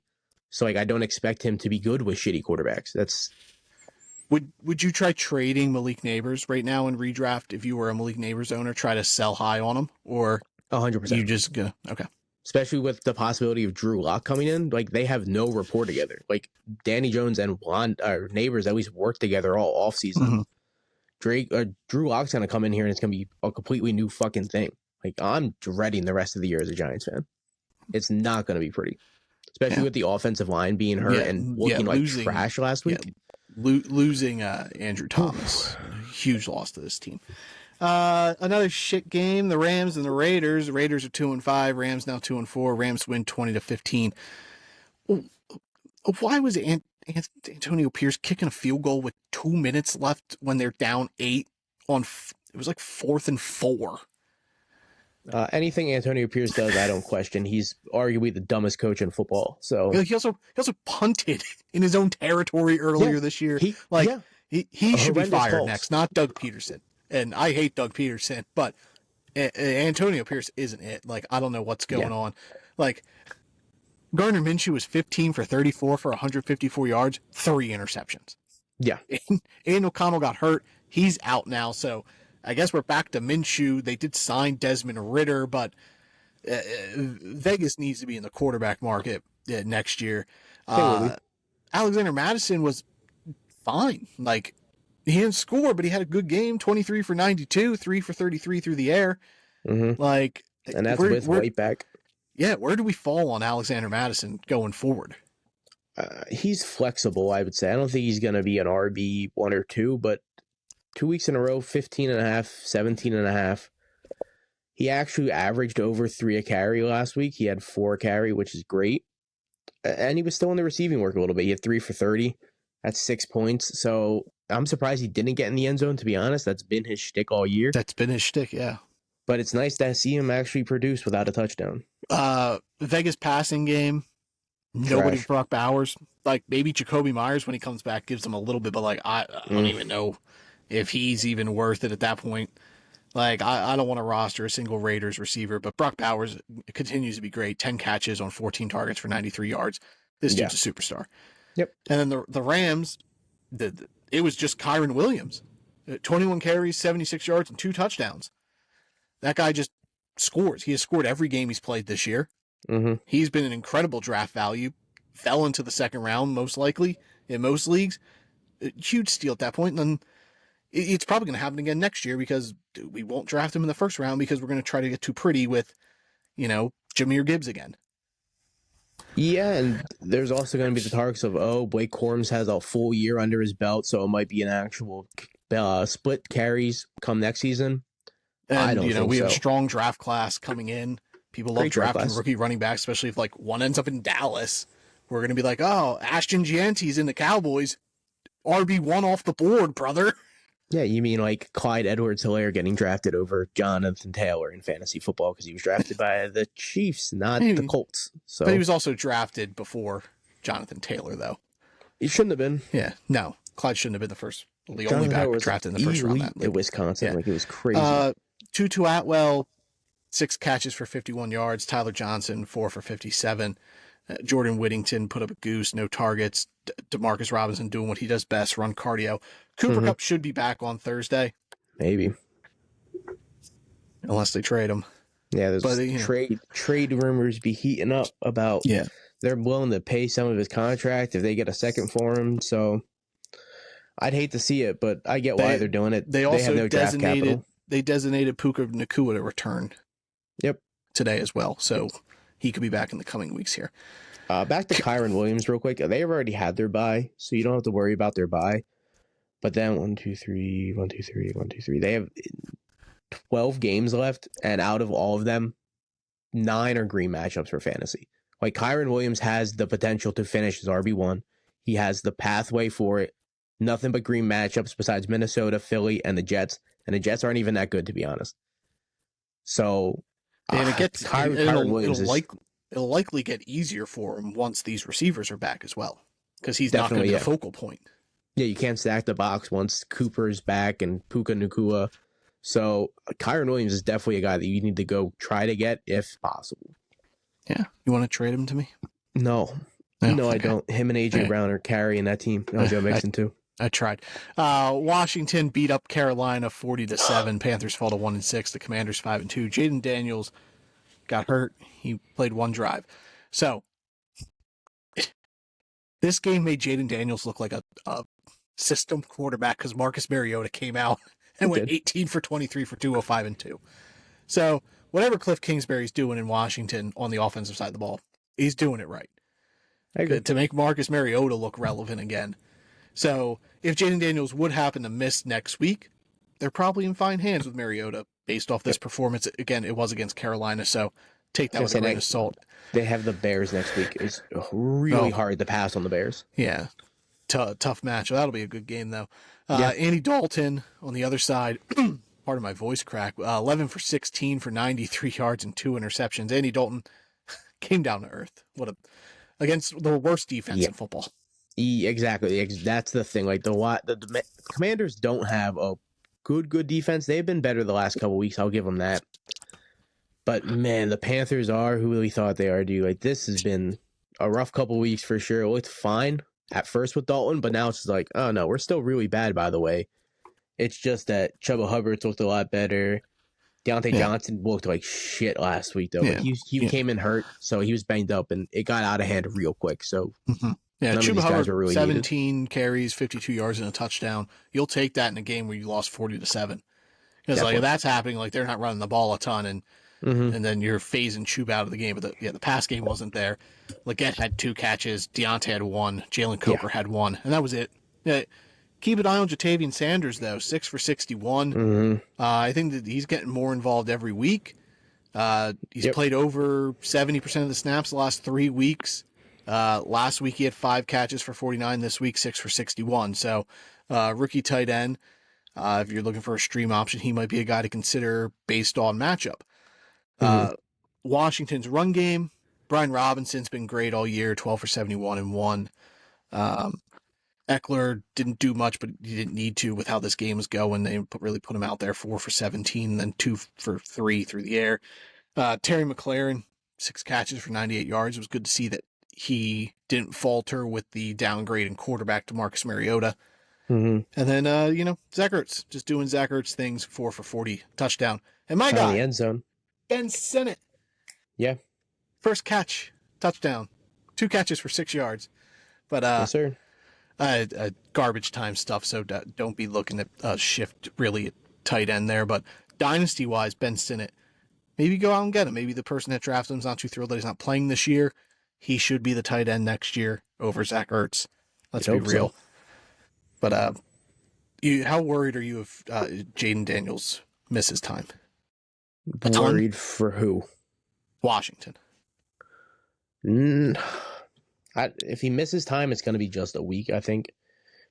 So I'm not really concerned because, to be honest, I'm worried about the Commanders next week regardless. They're playing the Bears. That's a crazy matchup. Like Robinson, I'd still start. I would reluctantly still start Terry McLaurin. But it's even if Daniels plays, I'm still reluctantly starting Terry McLaurin. It's a really hard matchup. Yeah. So I'm holding the Manders. You can't pass on them. I'm holding the Manders in the same boat with or without Daniels, unfortunately, next week. But going forward, like they play the Giants and shit, like they play bad teams going forward. Where if Daniels is out there, obviously elevate the guys. Yeah. San Fran and Kansas City, the Chiefs remain undefeated, 28-18 victory over the Niners, who fall to 3-4. This game was gross. This game was crazy, dude. So many turnovers. Pat Mahomes, 2 interceptions, 154 yards. He did have a rushing touchdown where he bowled over that Niners defender. That was dope. Brock Purdy had 2 touchdowns on the ground. He threw 3 interceptions. Like, they were both our starts of the week, and they weren't great. Yeah. And then, the Niners lose Brandon Ayuk. He's out for the year. Deebo Samuel is in the hospital, so who knows if he's going to play next week. Be looking out for Juwan Jennings. I think he's going to be the biggest benefactor of all this. And then Ricky Pearsall, too. Keep an eye on him. And maybe the Niners are a team that tries to trade for a receiver like Cortland Sutton. I brought him up earlier. Or, one of these other guys. Like Cooper Kupp's not realistic. That's in division trade. But maybe Jacoby Myers in Vegas. They maybe get him for a bag of peanuts. Kittle's also, he sprained his ankle. He's listed as day to day. So that guy's always banged up. But he's not practicing. He'll end up being out there just based off of Ayuk not being out there, McCaffrey not being out there, Debo possibly not being out there. But like Brock Purdy's stats drastically change when just one of the guys isn't on the field. And now they're just all of them are not on the field. Like, I am truly scared for Brock Purdy. This is gonna if he loves Juwan Jennings though. He does, but his stats are bad without those guys on the field. And even just one of them, they got Dallas, Tampa, Seattle, Green Bay, Buffalo, Chicago. They got a rough stretch of games coming up. It's a gauntlet. So we'll see. Yeah. I'm not a firm believer. Yeah. 14 for 58 for Jordan Mason. Not great. He was hurt. He was supposed to miss multiple weeks, and he came back after a week. Yeah. And then Garendo, he workhorsed it because Garendo only had one carry, and Jusowich only had one carry. And then the receiving crew was a mess. Ayuk was only 2 for 23. Ricky Pearsall 3 for 21. But hey, good for Ricky Pearsall for being out there. Hell yeah, dude! Like, getting shot through the chest. And Jacob Coing, the other rookie from Arizona, he was 2 for 50 for the Niners there. And then Kansas City, like Kareem Hunt, like whoever's the running back in Kansas City is a fantasy option. So Kareem Hunt off the street, 22 for 78, 2 touchdowns. He's looked great. What happens when Pacheco comes back? Like, is this just it just goes back to being Pacheco's show and Kareem Hunt just sits on the bench? 100%. Or do you see it being a bit of a split? It might be a bit of a split depending on when he comes back, like how many games, because you don't want to just immediately give this guy the workload after breaking his leg. But as long as it is just Kareem Hunt, he's a lock, dude. Like, Kareem Hunt's been amazing. But also, like, Kansas City's passing game is ass right now. Like, none of these receivers are worth rostering in fantasy football. Not even Xavier Worthy. Like, 3 for 19. Like, he can't be the guy to rely upon. Juju's got a hamstring thing. He's probably going to miss time now. Yeah. Like, I'd be moving on from Worthy if I had him. Just because the offense in general is just not clicking except the run game. And then Kelsey was 4 for 17 and Noah Gray was 4 for 66. Like, I don't know what's going on here in Kansas City. It's really just trust the running backs and that's it. Yeah, it's essentially they're just whatever's winning us football games is what we're going to do, and it's the running backs. It's Kareem Hunt. Pacheco, when he was playing, was killer. Pacheco was diagnosed 6 to 8 weeks, and that was a month ago. So we're looking at possibly still another 2 to 4 weeks. So if you can pull out another 4 weeks of Kareem Hunt, you're looking pretty. Yeah. Sunday Night Football, Jets, Steelers. Steelers win 37-15. Jets fall to 2-5. Steelers improved to 5-2. I thought Devontae Adams was the answer. I thought he was going to fix all the problems in New York. Yeah, that's what the fucking Jets thought. They obviously seen no problems with the team other than them missing Devontae Adams was the key. Yeah. So now what are they going to do? Are they going to go trade for someone else? They're going to trade Garrett Wilson? I mean, they already have pretty much everyone from the 2014 Packers on the team except Eddie Lacy. So Randall Cobb, baby. Oh no, I thought Randall Cobb was there, but he's not. I think he was there last year or some shit. Yeah, get Jordy Nelson out of retirement. He'll fix it. The Jets are bad. Yeah, Aaron Rodgers, 24 for 39, 276, 1 touchdown, 2 interceptions. Like, Breece Hall, great through the air, 6 catches for 103 yards on 9 targets, and a classic last year Breece Hall game. 12 carries for 38 yards and a touchdown. Like, what's going on? Garrett Wilson was 5 for 61. Lazard 4 for 58. Devontae Adams 9 targets, but 3 for 30. He had all 3 catches were in the first half. He had no catches in the second half of that game. The Jets are pathetic. And then Pittsburgh started off slow, and it looked like maybe Russell Wilson wasn't the answer. And then Russ started to cook. 264 and 2, and he added another touchdown on the ground. Nice game for Russell Wilson. Najee Harris found the end zone again, 21 carries for 102 yards. Jaylen Warren was involved too. He was 12 for 44, 2 for 15 through the air. I think we can keep an eye on him. Like, he might be worth stashing on your bench, seeing now that he's fully healthy. And Mm-hmm. This offense might be better without Justin Fields. We'll see going forward. George Pickens, it was great for George Pickens. 5 for 111 and 1 touchdown. It was just throw it down there to George Pickens, and Russell Love's just throwing it down there like he did it with DK Metcalf, and that's George Pickens' specialty. And then Darnell Washington, what? 4 for 36, out targeting and outscoring Pat Freiermuth. So we'll see about that going forward. Tyler Conklin for the Jets, he had a nice little stat line: 4 for 7 yards and a touchdown. 4 for 7. The touchdown saved him. Yeah. The Russ thing in Pittsburgh it's interesting. He's a great quarterback fit for Pickens. Like, his arch on the ball is going to give Pickens amazing opportunities to win 50-50 balls, and that's what Pickens thrives on. He's such a contested ball catcher. I think he's going to be a guy that can possibly win you leagues. Same with Najee. Najee's a back end of the year guy, and he's already turning it on now. Like, he's had 2 really good games, and I think it's only touchdowns. Yeah, and I think it's going to be getting better for Najee too. Like, I think Russ really opens up the offense more than I thought he would. Like, I was the Russ guy on the pod all offseason, and they were fucking 4-2 with Fields. So I ate the bullet. I'm like, there's no chance Russell Wilson gets his job. They're 4-2. They're not making the switch. They made the switch, and it looked better than they have all season. Most points they had all season, even last year, they never scored 37. So Russ definitely brings another element to this offense. I think they would have won this game with Justin Fields as well. I think they would have won. I don't think it would have been 37-15. They had 34 points last week with Fields. I think it's defense.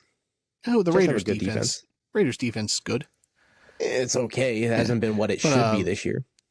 I think all the credit for me goes to Arthur Smith.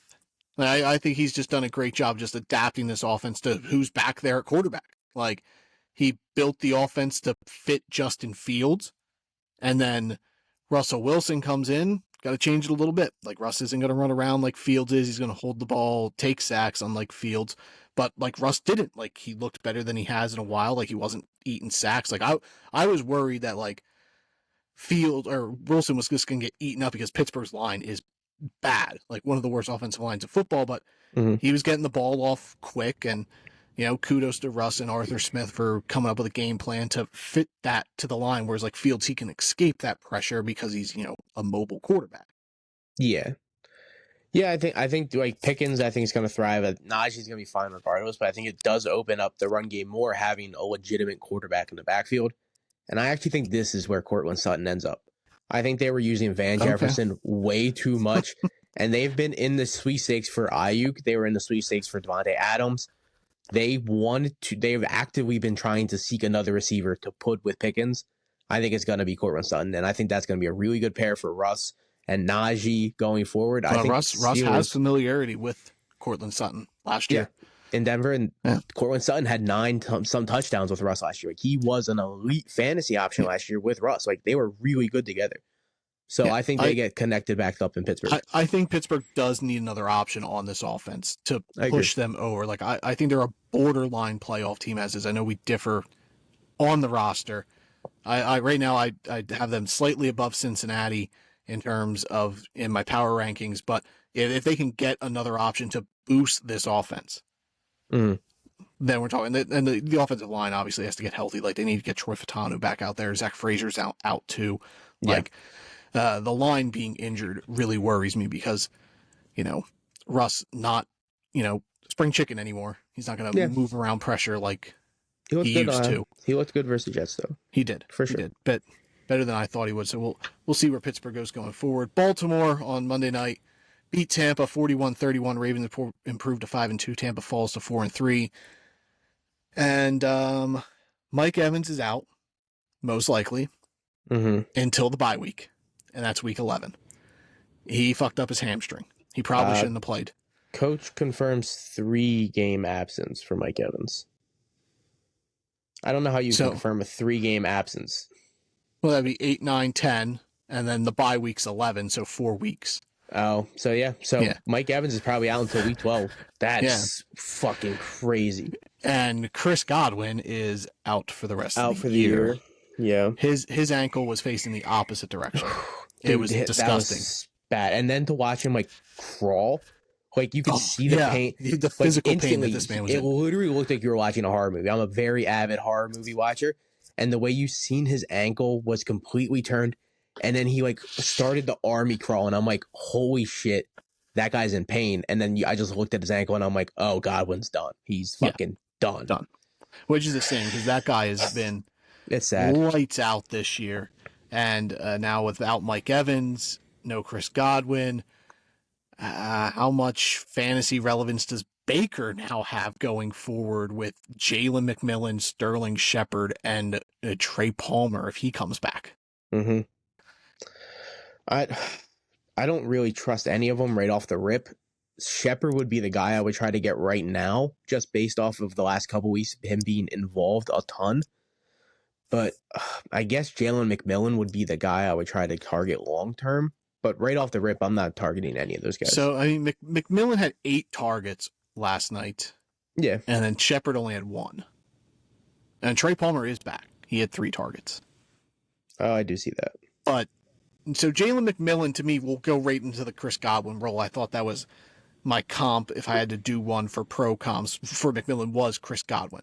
So I think McMillan, he'll do okay, but like not having Mike Evans there hurts because now like, sure, you can run the slot, the Cooper Kupp role in this offense, but without Mike Evans, like I think the biggest guy to get the boost is going to be Rachaad White. I think he's going to play a much bigger role in the passing game, and we know how good he is at that. And then, Bucky Irving and Sean Tucker split the majority of the groundwork.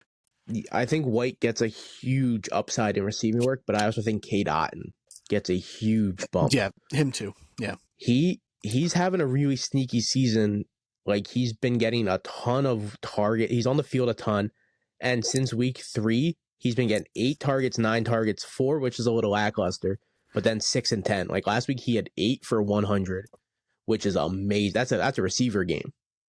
If you would have thrown in a tutty on top of that, he would have been looking at 25 some points, which is a great outing for a tight end. Like, both tight ends from this game, Mark Andrews had a great game, and so did Cade Otton. I'm a big fan of both these tight ends going forward. Is Mike Evans' 1,000-yard streak going to end? Probably because he's hurt. He is 65 yards away. 665. So if he came back week 12, that gives him 6 games. 7 games, isn't it? Oh, yeah, 18 games season. I was only doing 17 games you play. So there would be an 18th week because of buys. So it's going to be tough, especially like if he doesn't come back right after the bye, though. Who knows? Yeah, for sure. It would be sad to see it drop to injury. That would be dumb. I would hate to see it.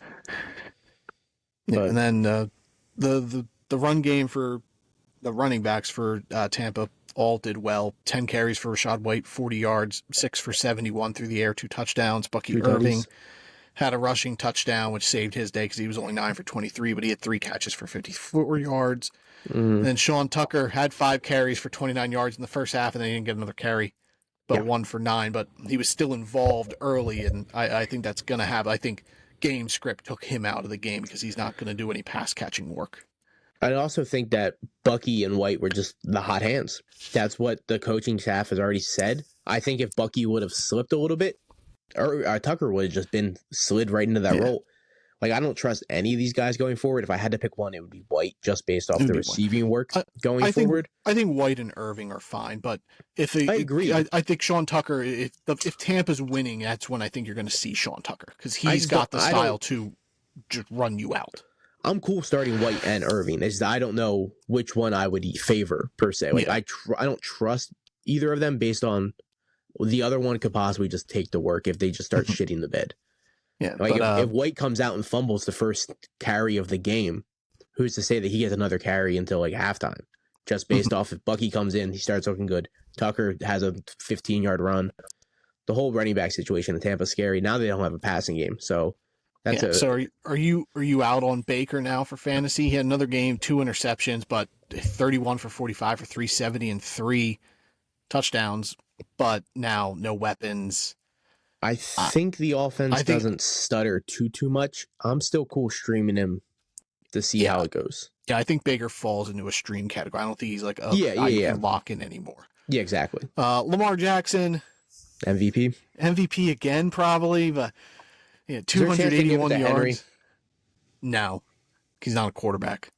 That's so dumb. I'm so tired of that. Fucking Lamar. look at his stat line, dude. It's crazy. Lamar had 5 touchdowns, 52 yards on the ground, 281 yards. He had the fumble, but that was on like a backwards pass that Zay Flowers should have caught, so it just falls onto Lamar. But Derrick Henry's an absolute monster. 15 for 169. I'm on the Derrick Henry for MVP push. I'll back it if I have to. Offensive Player of the Year. There should just be 2 MVPs. There should be the quarterback MVP. He already has 10 touchdowns. Yeah, the dude's incredible. Like, how dare we doubt Derrick Henry? He has 4 of the last 5 games over 100 yards. The game he didn't break 100 yards, he had 92. 169, 159, 199 yards. Oh, dude, Derrick Henry MVP push. He had an 80-yard run again this week. Yeah. That's 2 this season. Is Derrick Henry a first-round pick next year in fantasy? If he's with the Ravens, yes. He should be, but like everyone's going to be like, he's old. And doesn't matter. I don't care. I also agree. I'm at the point now where I'm not going to play scared with Derrick Henry. If I get him and I do get him on the wall the season where he hits it and he's done. Yeah. Cool. I played the game against getting this big outlier Hall of Fame running back. Exactly. Like, this season for Derrick Henry has been amazing. Yeah. And I wouldn't throw him the Offensive Player of the Year right away. Barkley's still out there. I think it's going to be one of those 2 guys, though. Mark Andrews, your start of the week at tight end, 4 catches, 41 yards, 2 touchdowns. I think Mark Andrews has now played his way back into it. You can comfortably start him. You don't have to worry about him. But, like, don't expect tight end 2 or 3 every week like he used to be doing. But he's now back to, like, I don't think he's going to goose. I think that's in the past. But, like, I think he's a projection guy. Like, he's going to get his projection every week, I think, going I truly don't think he was healed from that car accident in the offseason until week 5 versus Cincinnati. I think that is the game he healed. He had those 2 games where he dudded. I think he was hurt, and he was just out there as a decoy. And in the game versus Cincinnati, he had 9 points. Washington, he had 16, and then Tampa, he had 20. Yeah, they honestly probably should have let him sit early. I agree. Yeah, but Rashad Bateman, 4 catches for 121 yards and a touchdown. Zay Flowers didn't do anything. My start of the week, 1 catch for 11. So there goes our Zay Flowers is great in green matchups. But is Rashad Bateman a guy we should be rostering now in fantasy? Definitely. This is 3 weeks in a row. 4 of the last 5, he's had double digits. Dallas back in week 3, he had double digits, and in the game in between was Buffalo. You can't pass on Buffalo. Yeah. So you can't even hold that against Bateman. And like 16 they had that Cincy, game wrapped up early against Buffalo. Derrick Henry wrapped them up after the first drive. Exactly. So like, he's definitely a guy that should be rostered. And they got Cleveland up next week. Cincinnati in a couple weeks. He had 16 versus Cincinnati already this year. So that game against the Bengals should be rostered. A shootout. Yeah, it's going to be a shootout, but he should be rostered. And then he's a flex guy for sure on matchups. Yeah, I agree. I'd love to see it too. Zay Flowers, you worried about him? The bad week against a green team, or you just think this was just it just wasn't a Zay Flowers week? I'm always worried about that guy. I'm not going to lie. You know how I feel about him, but he's in my eyes, he's still a matchup guy. They got Cincinnati coming up in 2 weeks. So, Denver. I'm in Denver. Yeah. He's a flex guy for me going forward. Oh, 100%. I'm cool in the flex, but like the people, I get he had those big games in a row, but they were horrendous matchups. And I think that's what he tears apart really bad defenses and I'm cool with that because you're going to have huge outings. It's that you're also going to have your floor is really, really low with Zay Flowers. Like 4 points, 2 points, 5 points. Those are all games he's had this year. That's rough. Yeah. Final game on the slate, Arizona. My Arizona Cardinals beat the Chargers 17-15. This game Arizona improves to 3-4. Chargers fall to 3-3. Justin Herbert had 350 yards passing in this game and no touchdowns. What a insane thing.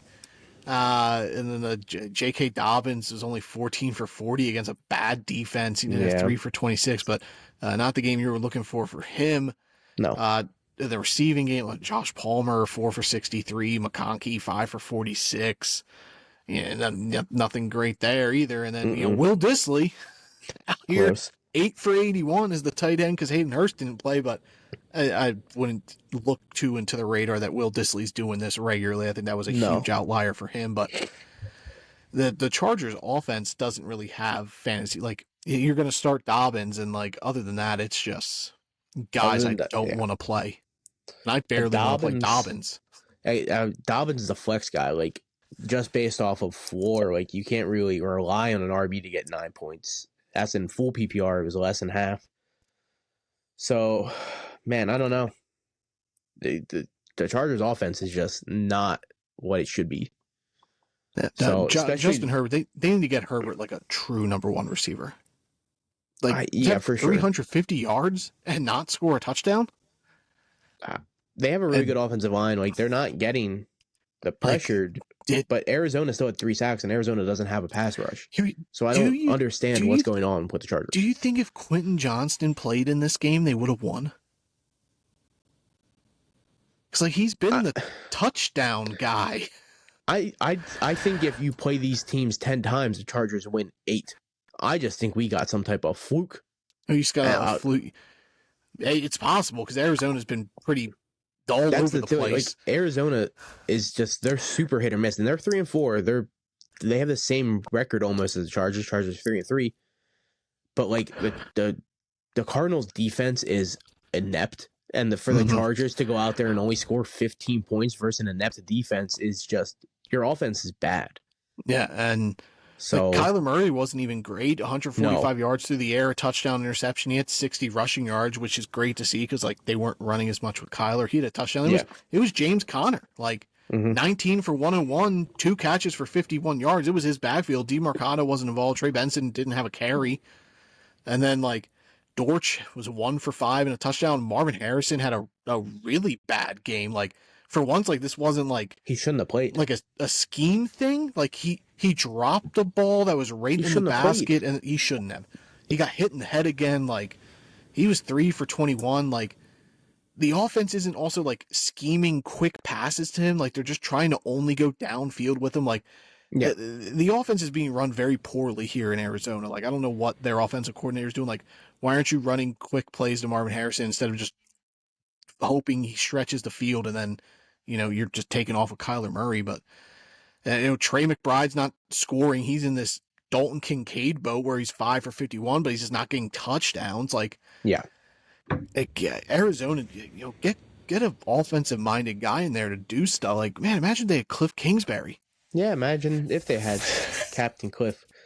With Marv, though, it's so weird for a guy to even play after a concussion. They usually miss a game. Like, Malik Neighbors missed 2 games, and that was with an extended day off. He had 10 days off on the first time. So he missed 2 games with the 10 days. Olave missed a game. There's a chance he comes back, but there's still a chance Olave misses 2 games. And that's, again, with a Thursday game. For Marv to not miss that game, it was a pretty serious concussion. You've seen him stumble. Yeah. He should have just sat out regardless, just on principle. And like, for him to get hit again, it's just a scary thing. You shouldn't have been out there. Yeah, I agree. Like, I think the NFL should mandate that if you get a concussion, you miss the next game. Like, I would be cool with that. Yeah. All right. Do you want to do Thursday night or power rankings first? We'll do power rankings and then come on the Thursday. Who you got 1 through 5? Or 5 through 1, however you want to do it. We'll go 5 through. Yeah, we'll go 5 through 1. 5, I have Green Bay. 4, I have Baltimore. 3, Minnesota. 2, Detroit. 1, Kansas City. All right. I got 5, Green Bay. 4, Minnesota. 3, Baltimore. 2, Detroit. 1, Kansas City. Same teams. I wanted to put Detroit 1, but I won't move the Chiefs from that 1 spot until they lose. Yeah, exactly. I can't with the Chiefs. I think if Detroit and Kansas City played, I think Detroit 50-50. Would win. I think it's 50-50.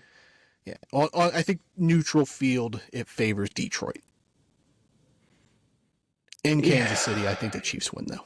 I would still give it to Kansas City just based off of coaching and Pat Mahomes. Like, I can't bet against Pat Mahomes and Andy Reid. That's fair. Especially when they're 6-0 right now. Like, it's crazy. Can't argue with that. Thursday night football, Minnesota travels to the Rams and takes on a 3-4 teams. The Rams kind of sputtering right now, but Cooper Kupp might be back. The Vikings are 2.5-point favorites on the road, over under 48. Now, you picked Minnesota in Pick'em and said they were going to beat Detroit and lose to the Rams.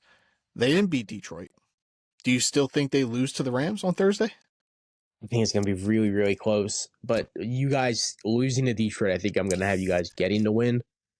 But, man, this is going to be a battle, dude. Any team that plays Detroit suffers hard the next week, and you guys have it on a short week nonetheless. And that game versus Detroit was no slouch. Like, you guys battled to literally the last minute, like the last seconds of those games. It was fought through.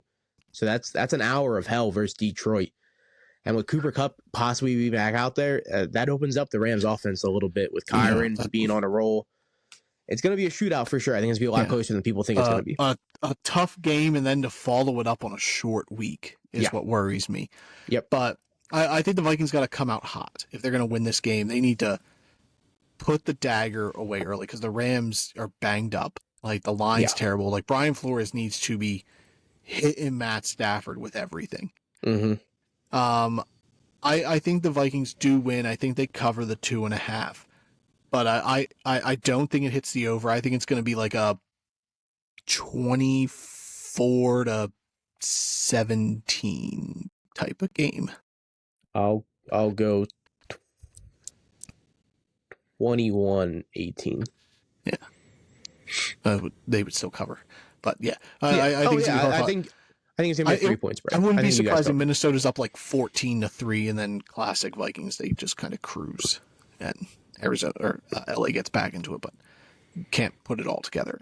Kevin O'Connell closes the door against his buddy Sean McVay.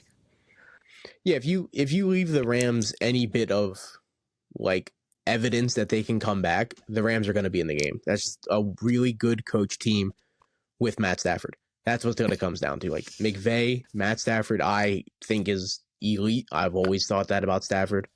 So if you give them a tail to hang back in, and look at the San Fran game. Like, they shouldn't have won that game. They shouldn't even have been in that game. San Fran was just like, oh, you want it? And the Rams like, yeah, we won it, and they fucking took it. And then they won. Yeah. So, like, you got to watch out for the Rams, and you guys coming off Detroit, it's going to be a battle, dude, for sure on Thursday. So you're going to start Cooper Kupp if he's in. Yep. You're going to start Kyron Williams, obviously, despite Minnesota being a tough matchup. Rough matchup. Do you think he gets in the end zone? Yeah, I do. I think Kyron Williams I'll say he does not get in the end zone. Oh, streak over. Okay, and then streak over. But I think he has a really good game.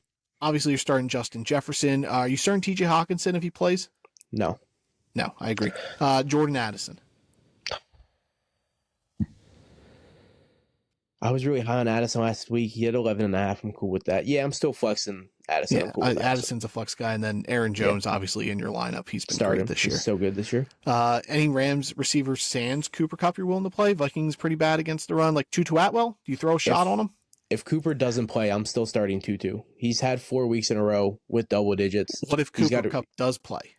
No, I'm out on all receivers besides Cooper Kupp. Then, if it was a Sunday, I'd be willing to throw Tutu Atwell out there with Cooper Kupp. But I don't want to throw that shot on a Thursday. I don't like throwing dart throws on a Thursday night game. Yeah, Thursday night for Tutu would be rough with Cooper out there, I think. And we're both picking the Vikings. I am picking the Vikings, unfortunately. Yeah. I really want to pick the Rams. Spoiler, I don't know if you saw my face while you were talking, but the Titans are 11-point underdogs. I'm like, who the fuck are they playing? They're playing Detroit. Yeah, I see that. So, RIP Tennessee. That'll do it. Yeah, Draft It Up Thursday. Podcast. We'll be back Thursday with those previews going up there at Twitter, at @DraftedUp_pod, Spotify, YouTube, Apple, Draft It Up Podcast. Like, rate, subscribe, review, follow, all that good stuff, guys. Appreciate it. Sorry for getting a little heated there about the Bengals and and whatnot. Blame Zach Taylor. It all comes down to Zach Taylor. Don't get me wrong. Zach Taylor is probably one of the worst coaches in football, and that's part of the problem. But I also think it's a tiny bit talent problem. I think they're really good offensively. Zach Taylor is just, it also is ownership. Like, the management in Cincinnati has been forever has been shit. Even back to Carson Palmer days. Yeah, like, that's true. Cincinnati's just been horrendously ran from top to bottom. Yeah. I just think a good coach can hide the deficiencies in this roster. That's just how good I think their good players are. I agree. I think if they had an elite coach, they would be a good team. But I don't think a good coach puts them into like the playoff, like a Super Bowl run. Yeah. I think you need an elite coach for that. Speaking of elite coaches, I've been hearing some rumblings you guys could be in the Bill Belichick market. Yeah, man. How's that make you feel? Not particularly thrilled because I'm a really big Brian Dable supporter, and even after this year, I think we need to get that guy a quarterback and just let him see what he does. I think Danny Jones has won. He screwed me out of Caleb Williams last year, and now he's going to screw me out of Brian Dable as a good head coach. So Danny Jones has just delayed my franchise for the last 5 years and then the next 5. So he's fucked me for the last 10 years. Fuck that guy. He owes me some of his contract. He should be paying Giants fans. He should pay every Giants fan $1, that scumbag. Yeah, I agree. All right. That's it. Podcast over, guys. Thanks as always. Drafted a podcast. We're out of here. Bye.